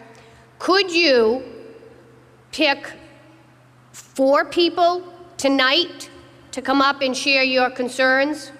Can I expand on that? Yeah. Public comment's going to last several months, and we wouldn't want to take 20 separate public comments tonight when the whole presentation hasn't been made. So we've already had a couple of people out of order. If somebody wants to be a delegate to come up and speak generally, that's fine, but we don't even have the whole project before us. So that's up to the group. I'll let the group delegate. You guys can plan democracy.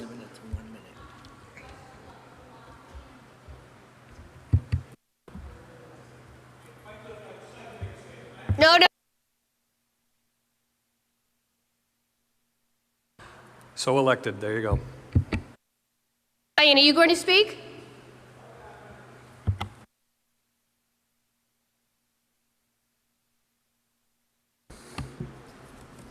So my recommendation was going to be that I am here as the representative of the Board of Trustees at Huntington Wood. That's a 255-unit complex. I've been there for 25 years. I am an owner there. I live at 1701 Hollow Tree Court. However, I know that there are many others that are here that I'm not speaking for specifically. They're homeowners, they're abutters. I don't think we got your name. My name is Bob Upton. Thank you. I know that I'm not speaking for these individuals that are here. They have their own comments that they would like to make.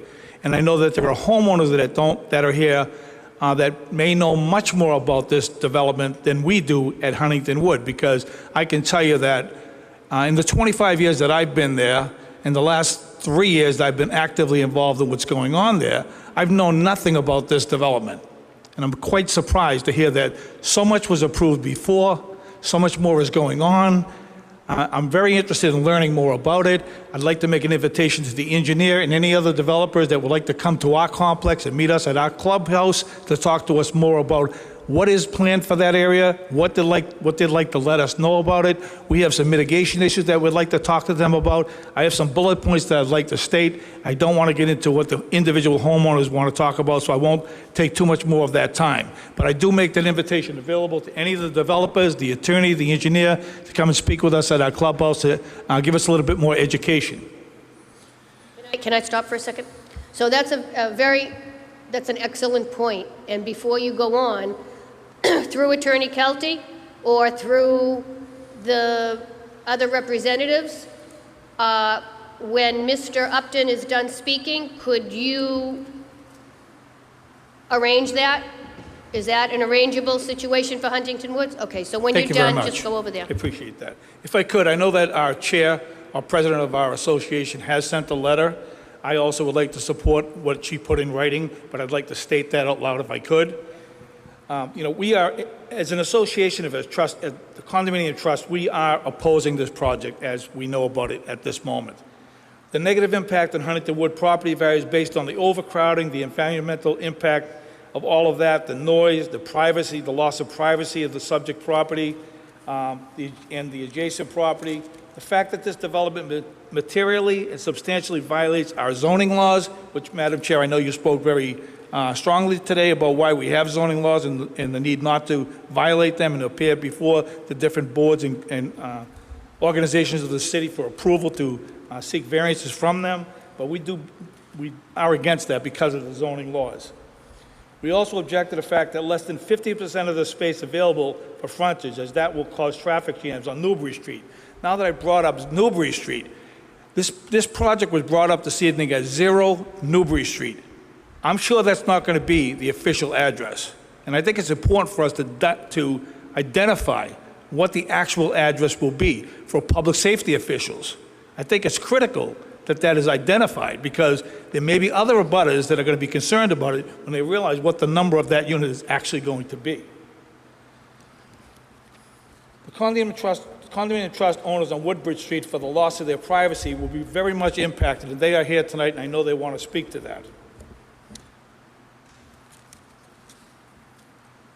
I'd also like to ask, what will Gablery do to compensate or mitigate unsightly scene of the 5-story buildings that will be going up behind the units on Woodbridge? Right now, they see a tree line. They do hear some traffic on Route 1, but to see a 5-story building or a 6-story structure with the foundation rising up behind their buildings and the lighting that's going to be needed for that, I mean, that's going to be very intrusive. that's going to be definitely a negative impact on the property owners that live there and enjoy the privacy of that space, which is why they bought there. We have 88 acres. We have a lot of wooded space. We have ponds. You know, we have 255 homeowners there. I cannot even imagine what 300 plus units might be, or 500 plus units, if that's what the speculation is, going all the way from Route 1 South, where that billiard hall used to be, coming all the way down behind where we are on Woodbridge in particular, down Route 1. Excessive lighting is something that we're concerned about. Public safety easement. We have a public safety easement on our property, I believe, on Woodbridge. And it's a public safety easement that comes down off of Route 1. How will that be moved? Is there any information about that will So this is just a question. We have a lot to learn, but that's why we're making two attorneys develop. You know, neighbors want to be real safe. So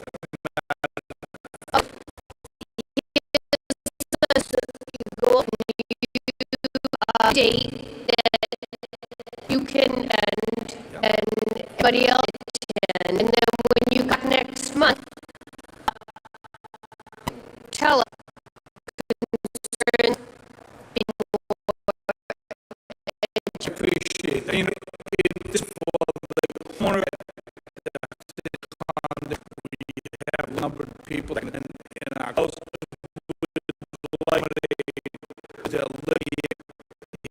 would like to have to attend. That would be for exclusive parameters. If there's 100, or if there's 98 residents that share your opposition, you could just get their name and address for us. We'll do. If we need more space because that many people can't fit in our clubhouse, we'll find accommodations off-site to accommodate that.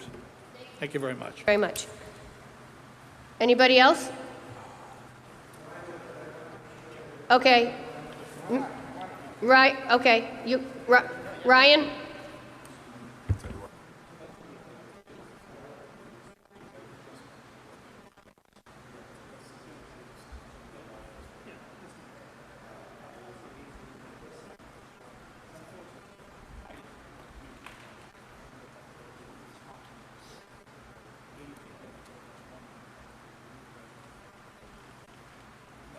Ryan, begin.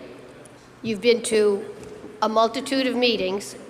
Don't roll your eyes. No, You know how I run the meeting. You know what is required. That behavior is not acceptable, and I will not allow you, I hate to say that, I'm not your keeper, but you know we don't shout from the seats. I just want to make that clear because I know you're going to be involved, and you should be involved for many, many months. The other thing I want to say is, you just heard Mr. Upton. I would like to hear from you different concerns, and then we'll move on.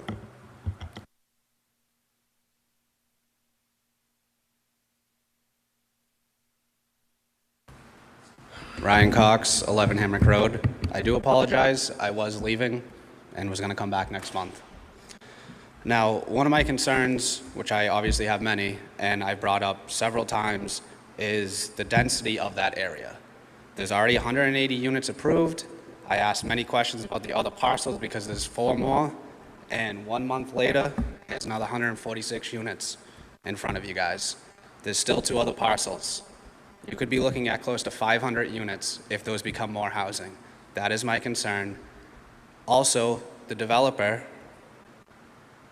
had the opportunity to purchase another 7 acres, which became a 40B and did not.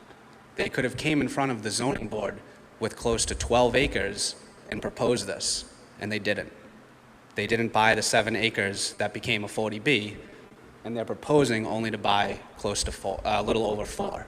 So they could have came to you guys with more of that. They could also try to purchase the pool hall, which they have not done, or the retention pond. So they could get a lot closer to that 25 acres, and they have chosen not to. And I question why. And I've questioned why before, and I question why many times.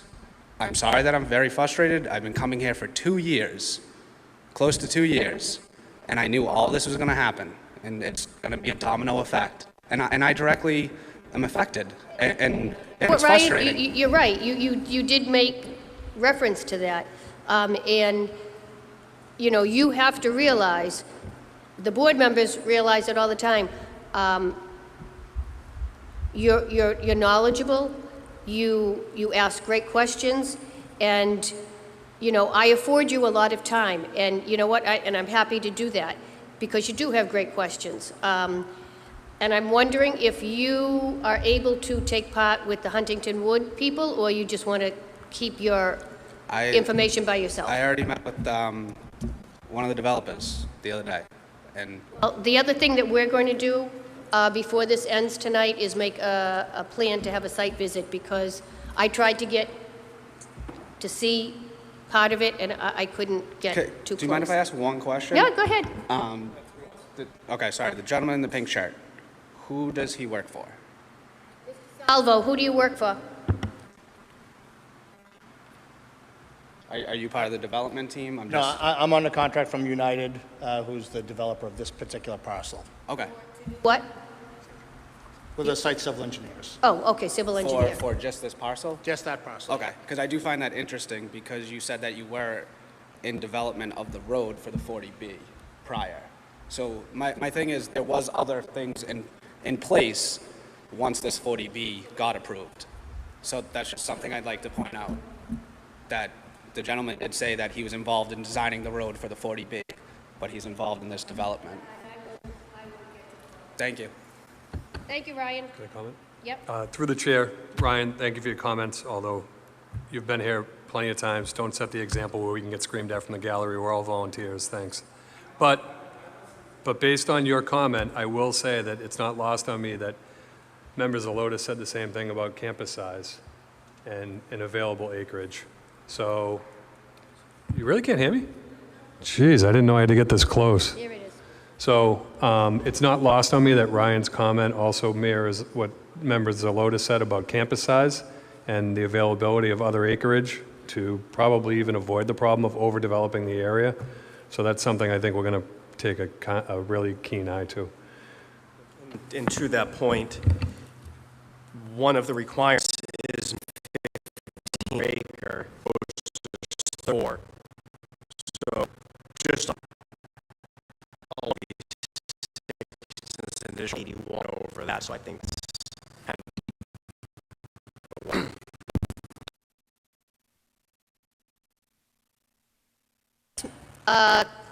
Ward Councillor, Mr. O'Neill. You're still Ward Councillor, right? Till December.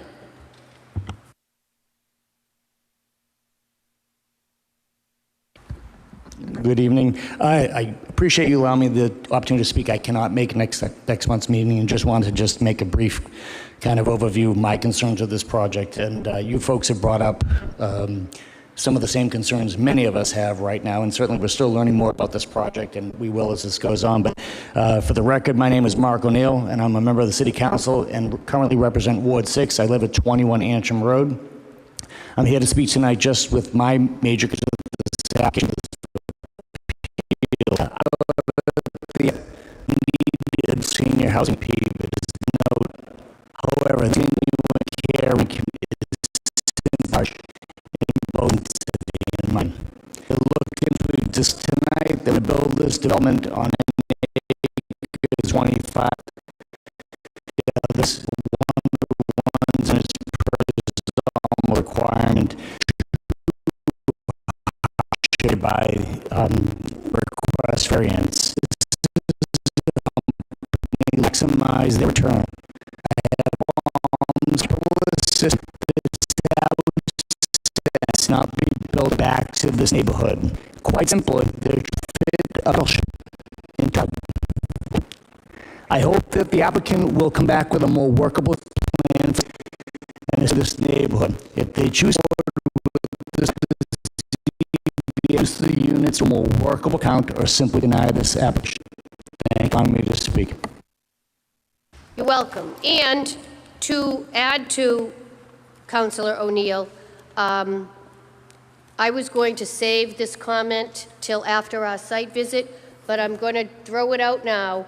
I can probably, and I really hate to use the word guarantee, but I can probably guarantee you that unless you come down significantly in the number of units, this probably will not pass. So I would like you to seriously consider when you come back next month, what a lesser number of units could be. And to get in line with the density.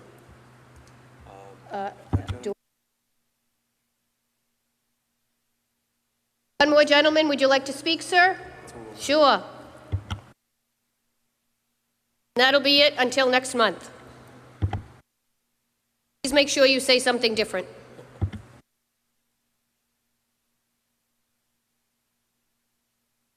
An address for the record, sir. Stanley Griglick. I'm a homeowner at Huntington Wood, 4503 Deerfield Circle. So I've looked at all the details. I've sent this information into your office to Carla, but I just wanted to say what you said in a little bit different way. In terms of the variances, the minimum acres required, 25 acres, proposed 439. That's only 18% of the minimum. 18% of the minimum. 50-foot front yard depth, proposed 42.3 feet. They're only meeting 85% in compliance of the minimum front yard depth. And this one is the big one, as you said. 15 units proposed, 34 units per acre. This means they're going to do 2.3 times. That's more than double the number of units per acre. That's crazy. And parking, vehicular parking, is going to be a real problem with the 20 feet. That's only 47% compliance of the minimum for vehicular circular parking. So as part of a summary, I don't see where a facility like this is compatible with retail and industrial buildings right on Route 1. We're talking about seniors, and I need clarity on what's 40B. Is their building 40B and the land behind it 40B, or vice versa? Or this is not a 40B. So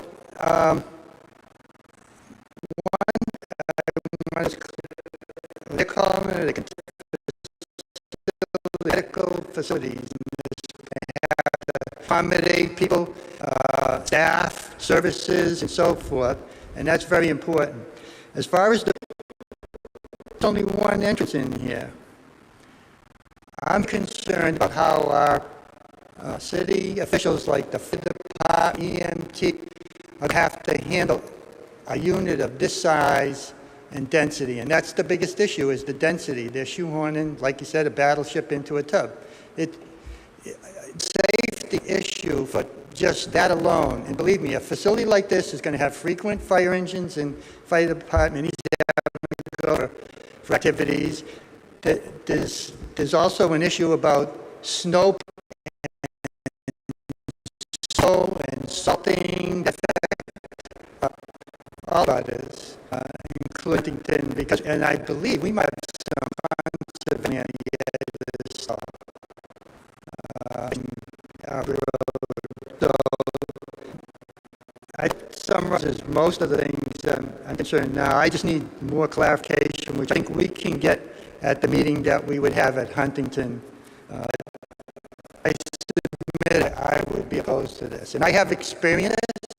I come from another city where I 100 feet to a low-income senior housing facility. It was next door. I dealt with 46 years. I know all the issues. I know problems. I'm every part. Thank you. Before we wrap this up, Attorney Galaxy, may I see you for a second?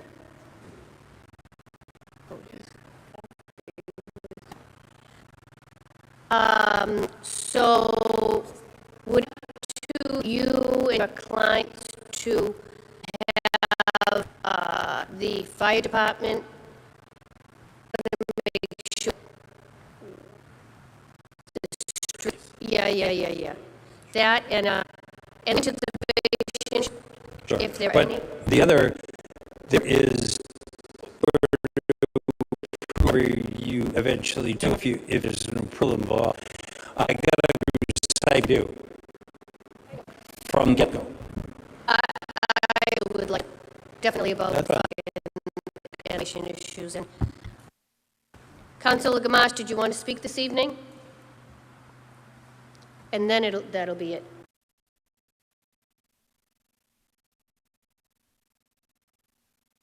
Good evening, Madam Chairperson.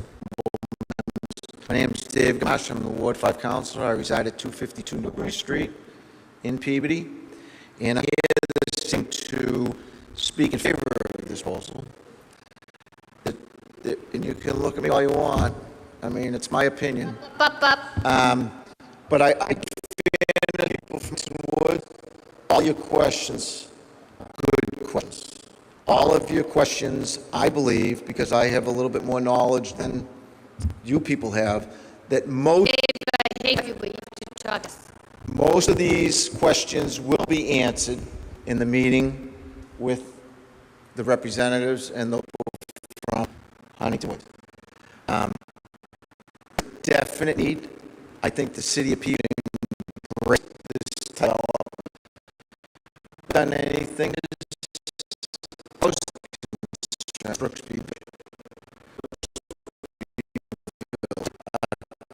is a community of people who do not want to be homeowners anymore, that are getting age, that don't want to show that don't winning, that want to be able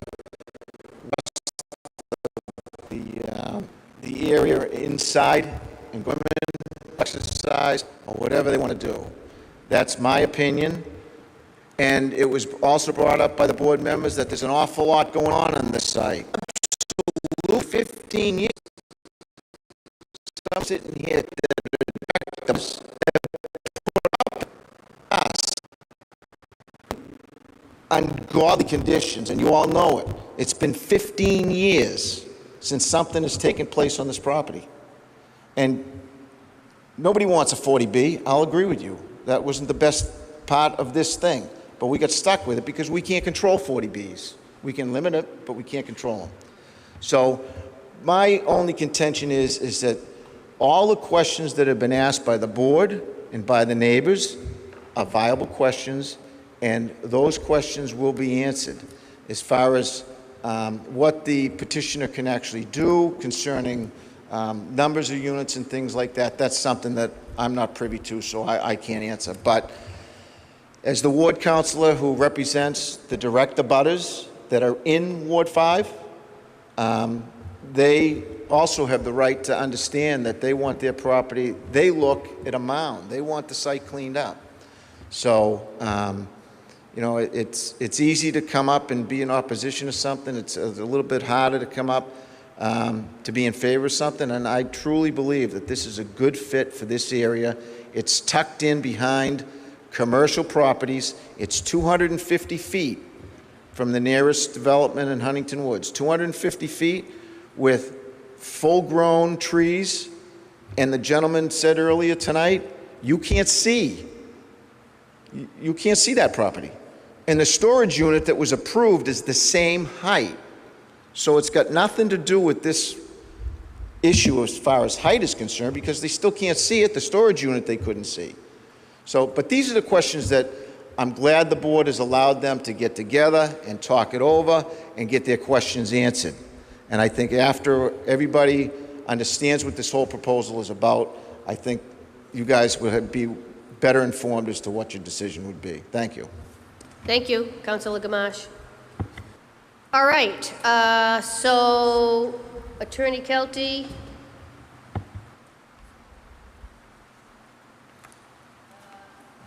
So what I would really like is for you to, on Wednesday, get in touch with Carla and give her a couple of dates that we could have a site visit with somebody. I don't know how else to get on that property other than what I did today, and it wasn't successful. If you want a proposed date now, we can agree to them. Any Friday. Friday's the best. I don't know how anyone else feels. Fridays? Take a look, everybody.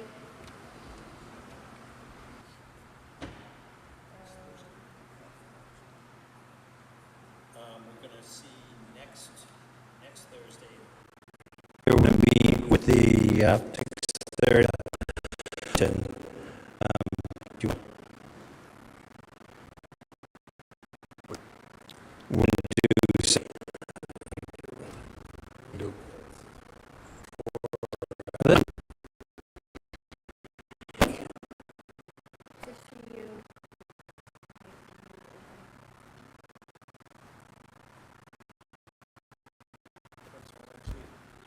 July 17th.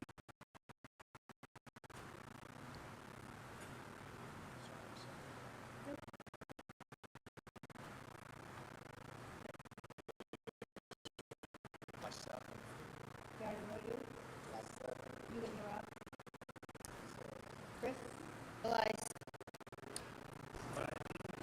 July 7th. Oh, what time? Afternoon, what time? Yep. Well, who's working here? I don't, so.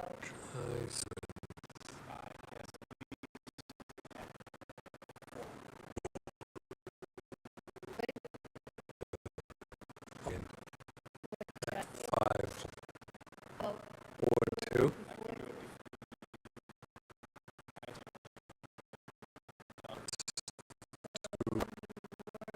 Friday, 1 o'clock.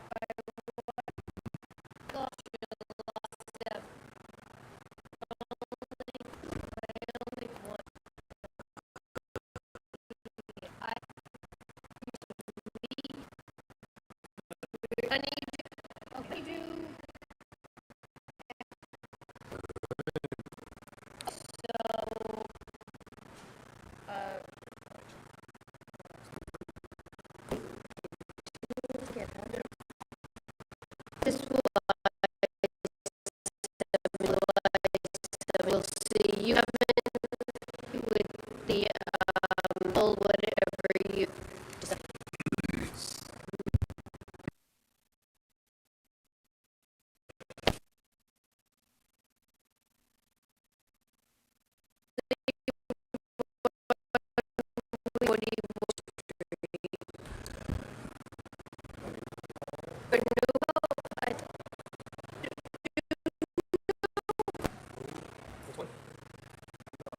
Oh, we didn't do New Hall yet? Oh, my God, that was my mistake. Oh, God. New Hall, It's original number 4. original number 4. I take a I just want to go say something to Ryan. Well, are you going to, it's continued. 2 minutes, two quick second break.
We're ready. Continued application for 4 New Hall Place. Sorry you had to wait so long. I'm so sorry.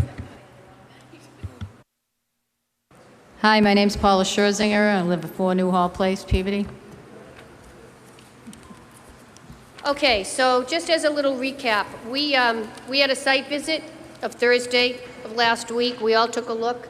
The 2 people that weren't with the group and the building inspector went on their own. So the problem is that the structures you already have on your land are well over the 500 square feet allotted. I believe Mr. Gilbert has something else to add on this for New Hall? Oh, it was, okay.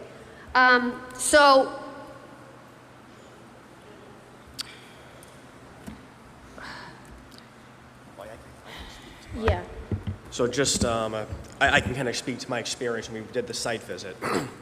So obviously we have Google Maps, we can look, we can see, we all live in the area, we can drive by it. So it's, at where we stand right now, at least where I stand right now from my view of the property, is if we add another structure, we start creating a plot of land, albeit very big for that area, that's very, very heavily covered by a lot of different accessory structures. And a lot of it is it sets a precedent as well for the next person that comes before us with 4 or 5 accessory structures on the lot already, and they need a 6th, even if it's for the most genuine reason it could possibly be, which this is. And so at least from my perspective, we look at is, are there other structures on the lot that could either A, be repurposed for this service, or B, could be taken down if they're not being used or they're serving no current purpose to you. So you could then come before us and say, okay, that garage in the front that just kind of came with the property, just covering that one car. Maybe we get rid of that and we can add another structure in the back and they offset each other. At least that's kind of my overview of the property, because we add that other structure in the back, and it is a permanent structure. It's not like it's being taken down in the summer and taken out in the winter, put up in the summer kind of thing. Not like it's just tents you're putting up, or a small little cabana on the side. Like you got the garage, you got a large overhang for the wood in the other workshop. You have then you'd add this in the middle of it all. And can you fit it? Yes, but that's not the standard. Can you fit it all? The standard is how much accessory structure square footage can you have on a lot?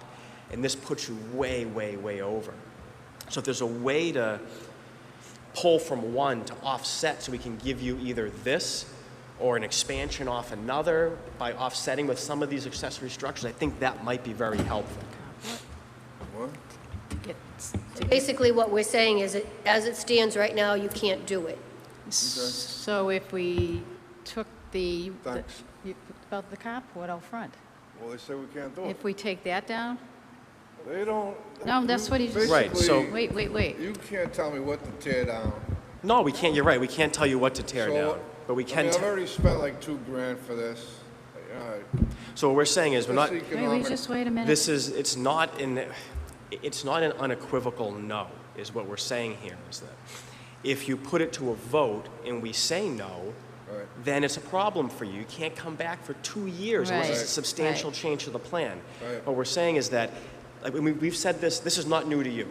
We have turned down countless garages, cabanas, whatever it may be, just because they took up too much space. Right. And if we make an exception, albeit for a very good reason, the zoning ordinances don't allow us to look to the stuff outside of that. But as in other things, like whether it's cabanas or garages or other accessory structures, as you've seen, where there's good reason, we'll let people get more for accessory structures. So the way to offset that, if you really want and need this, is scale back some of the other accessory structures so you don't have the same square footage. So if you need whatever it was here, 728, if you take away 500 somewhere else, and I'm just speaking for myself, not the whole board, that it offsets it. Right. What? What do you ask? If you withdraw this without prejudice, and you go home and you think about it, and you look at your land, and you see what you can take away or change, then you can come back with another plan.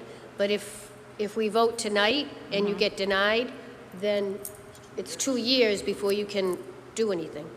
And I know that you own the property, and you think that you should be able to put up what you want, but once again, it's the zoning laws that have to be abided by. So we can take a vote now, or you can withdraw without prejudice and think about it, see what you can do, and come back next month. For how long do I have? If we withdraw, Forever. we can come back. And then I gotta do all this, then I gotta make all plans and everything? Would that mean we keep the same plan, we just have to take something You down? gotta do everything all over. I don't Is care that what you're I don't saying? care what you do, Paula.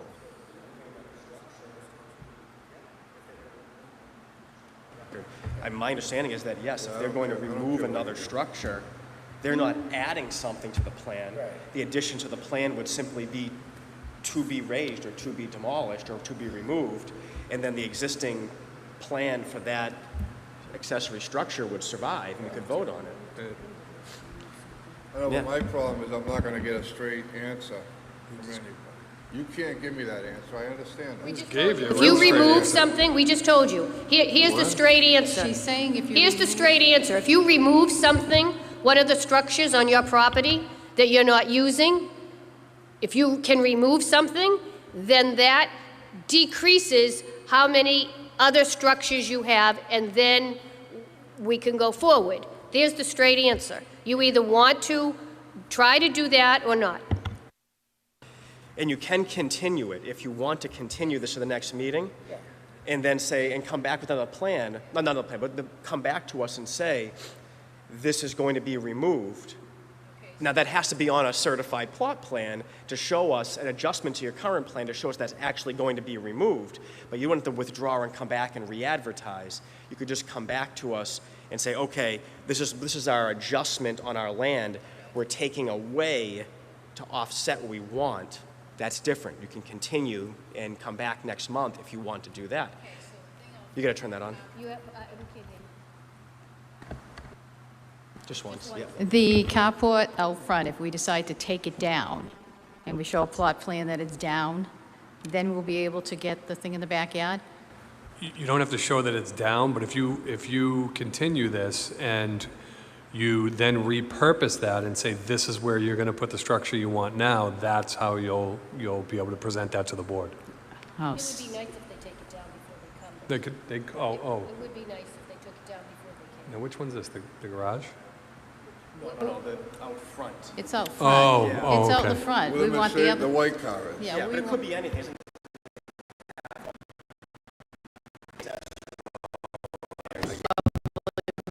involving this other.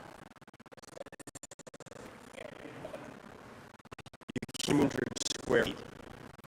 Try to send 20, but if you remove, a winner removes 100 feet, put the 700 square foot there.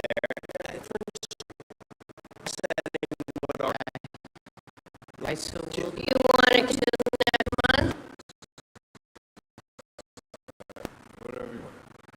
Just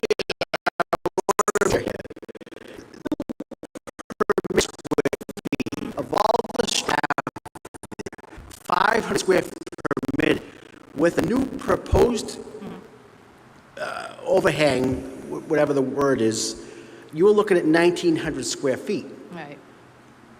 All the structures that you have there can only come up to 500 or close to it. You're asking us to approve 1,900 square feet with that new project added to your number. You can have 5 sheds at 100 square feet each. That's 500 square feet. That's what's permitted. So you got to figure out what you can take down. And as the chair, Madam Chair said, you can't take down 100 square feet and come back to us and say, because now you're only at now you're going to be at 1,800 square feet. Okay. You got to figure this out and get measurements on what you can afford to take away or repurpose for for your granddaughter to get her out of the sun. I get that. I respect it. But with See what you have in your yard and see that, because you already have it, you don't have to go to us. We'll do continuance, yeah.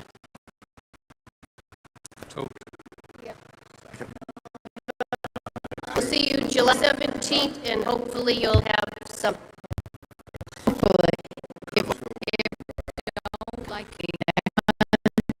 Well, September, all right, we'll let. Just let Carla know. Okay. Thank you. Thank you. All right. Yep. Special meeting number 2 is an application of 41 Newbury Street Realty LLC for a Chapter 40B comprehensive permit as it applies to the premise known as 41 Newbury Street, Peabody, Massachusetts. Petitioner seeks to construct 60 rental units, properties located in a BR1 zoning district. Okay, Stephen, are you excusing yourself? No, I don't have to. You don't have to? I don't believe I have to. No, there's no current relationship. But this is the 40B. I know. Oh. Well, it's, I mean, I guess it's,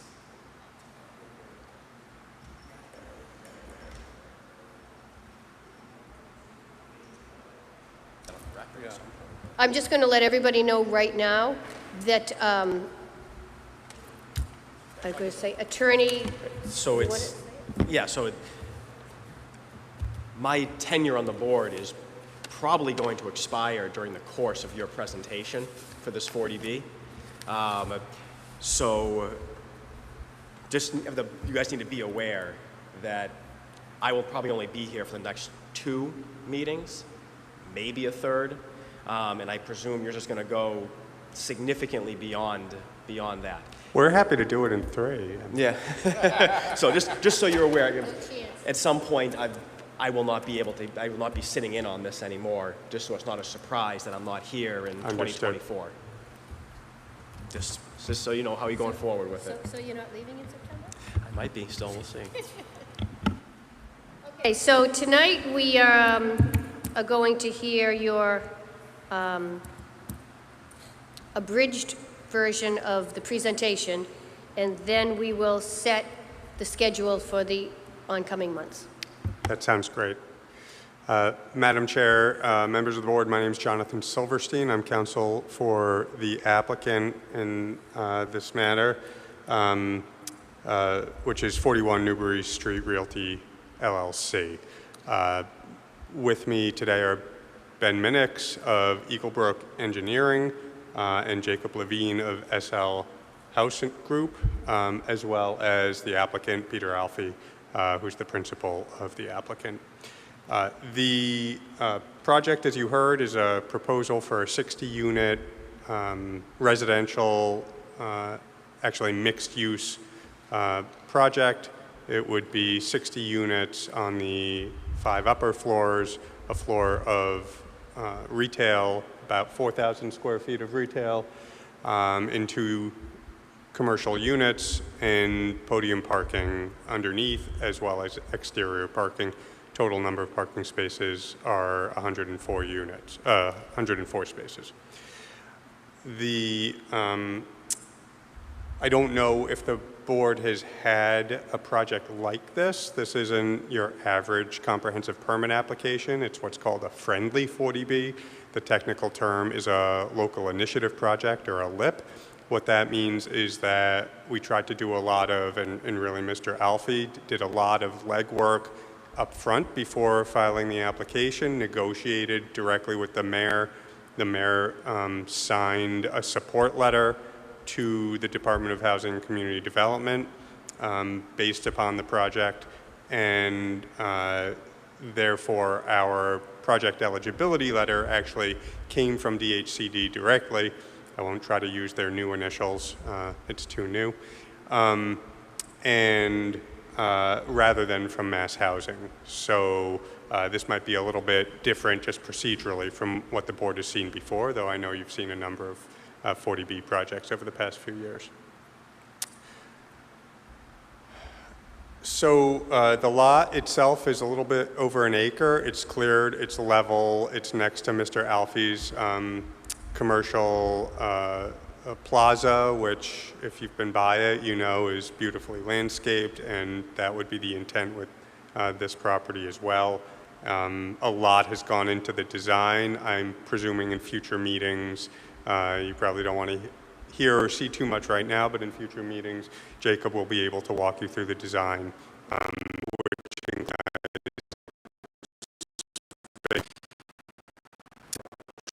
trying to get a very green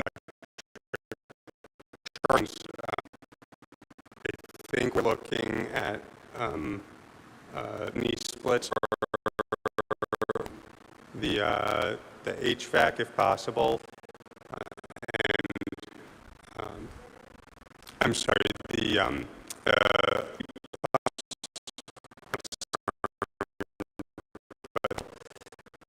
then, of course, energy-saving features throughout.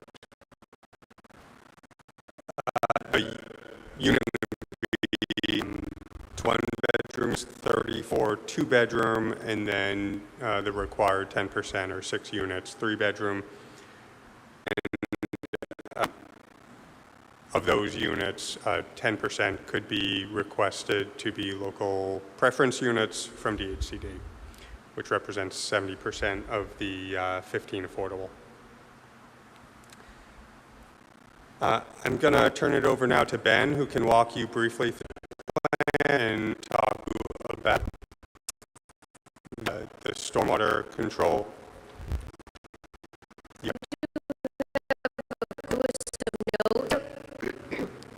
I don't know if it pertains to you or whatever, but there was a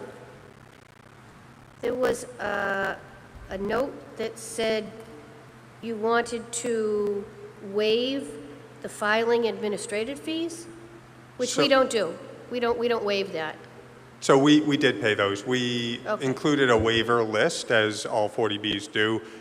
Those were among the requests in the waiver list. We paid them.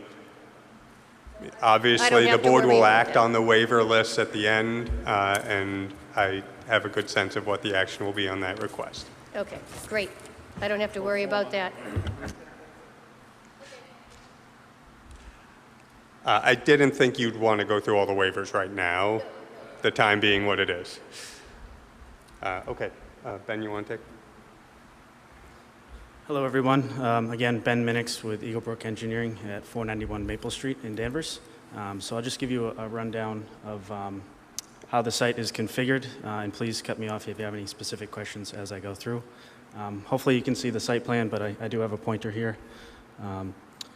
So north is to this side, south to this side.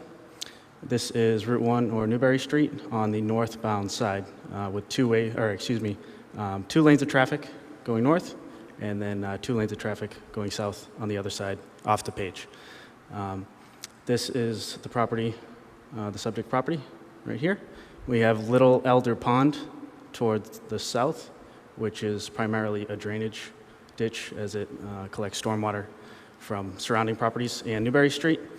To the east or south of the property is Spring Hill Suites Marriott, and as mentioned, other commercial and retail in this area here.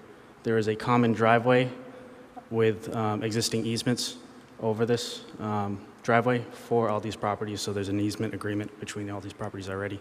1 lane of traffic this way and 1 lane of traffic to exit onto the northbound side of Route 1.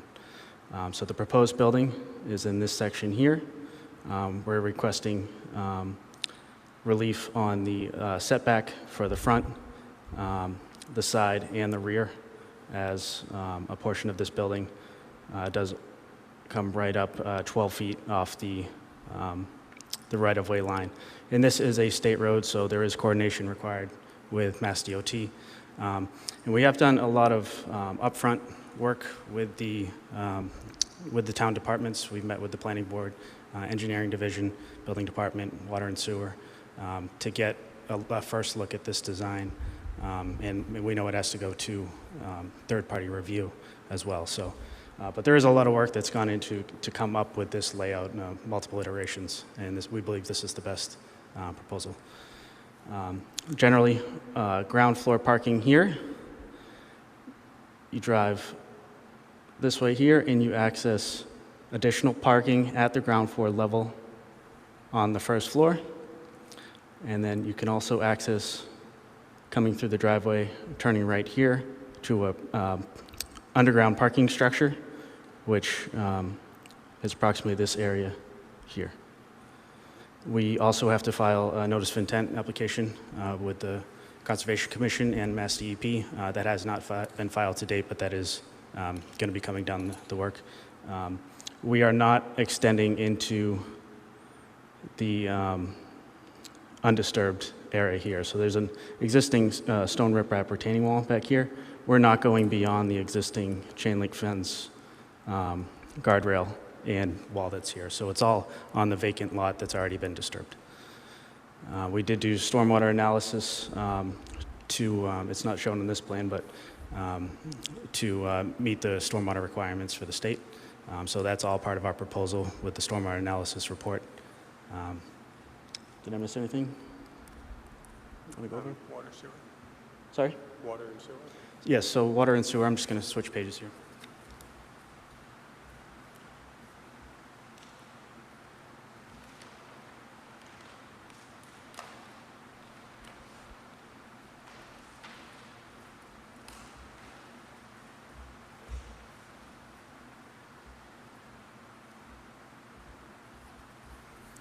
So it may be difficult to see from that distance, but there is an existing sewer line servicing the abutting properties that runs through the property to an existing pump station in this area here for the city of Peabody. That sewer line would be rerouted around. The existing easements would be rerouted, reconfigured. There's also a drainage easement that goes around the back here to distribute the water to Little Elder Pond. That would also be reconfigured, and we'd be tying into that existing easement. Water and fire, there's already an existing water, essentially a local main for that, that area. We'd be tying into that existing stubs that are there. Please ask any questions if you'd like.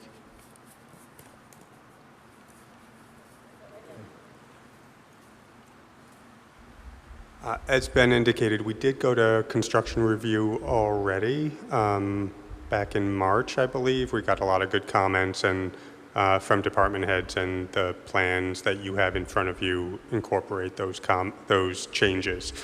Do you want to hear a little bit about design at this point? Great.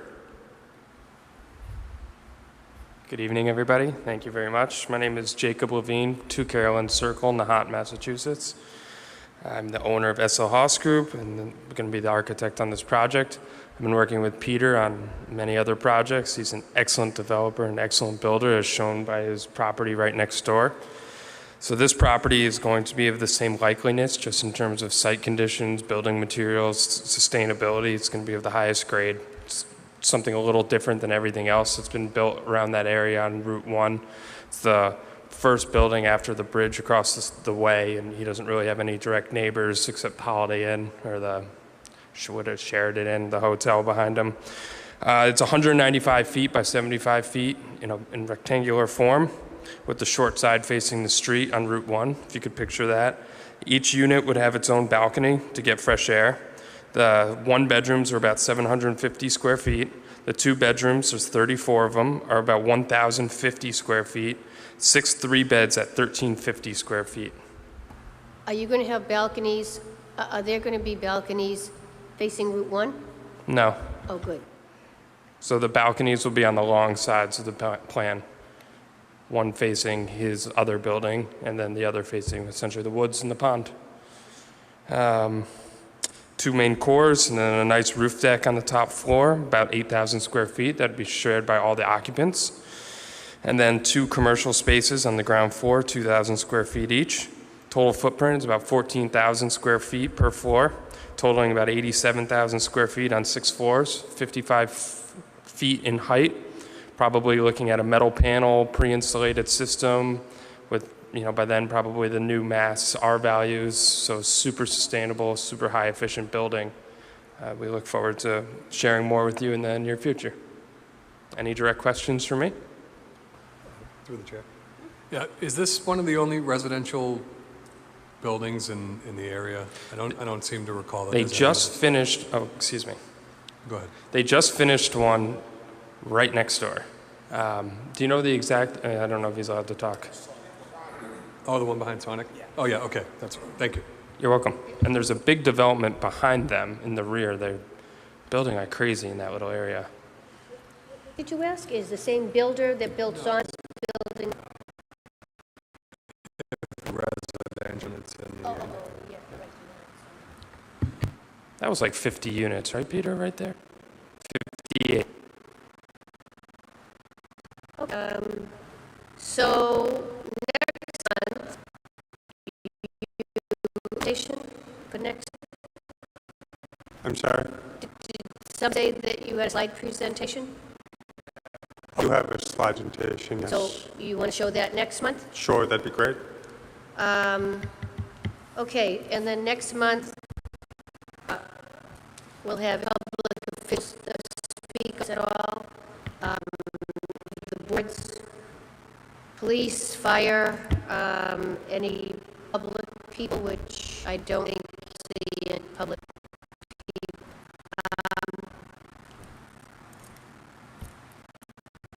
I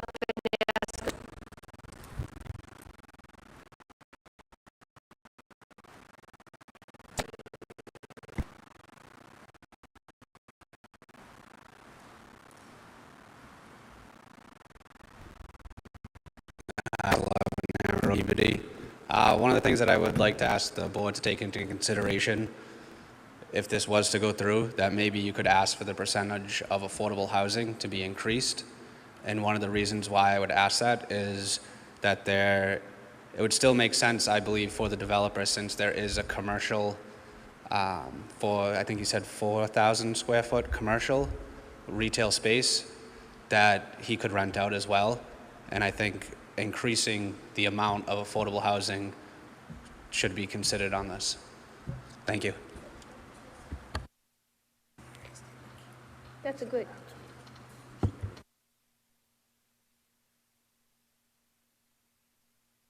Something to think about. That's not a bad idea. Just you don't have to increase it by a lot, but something to think about. That was a good point, Ryan. Thank you. So, yeah. Can we recommend at the next meeting get a schedule of presentations too? The schedule of how they'll proceed? Sure.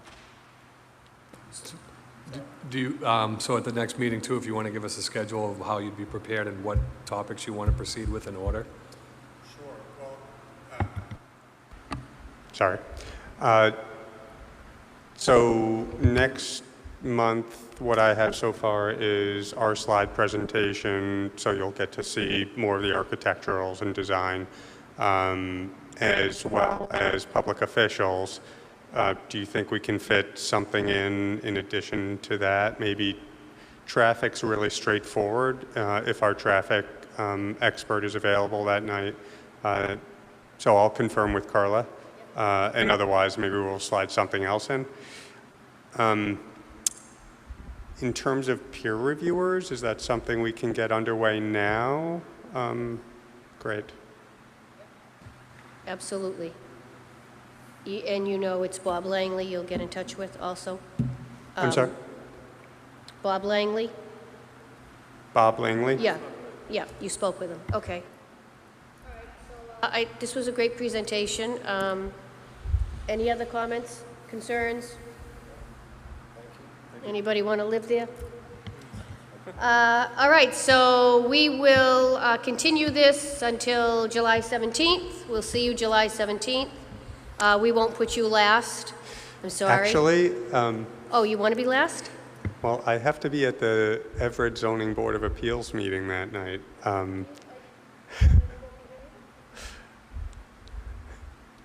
be here. I'll be here. What time does that start? It starts at 6. I can try to get coverage. I don't want you to try to work everything around me. Put you last. I mean, I don't that's want fine. to affect Now, the why don't rest of the team. why don't we Is that get you okay? put first and Everett and last here? What's that? Why don't we get you put first and Everett and last here? That'd be great. Thank you. I know.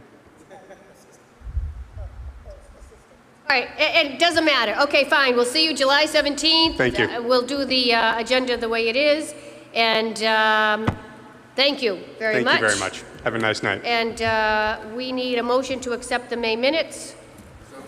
Anybody opposed? Motion to adjourn? Yes, aye. Second. All set. Thank you.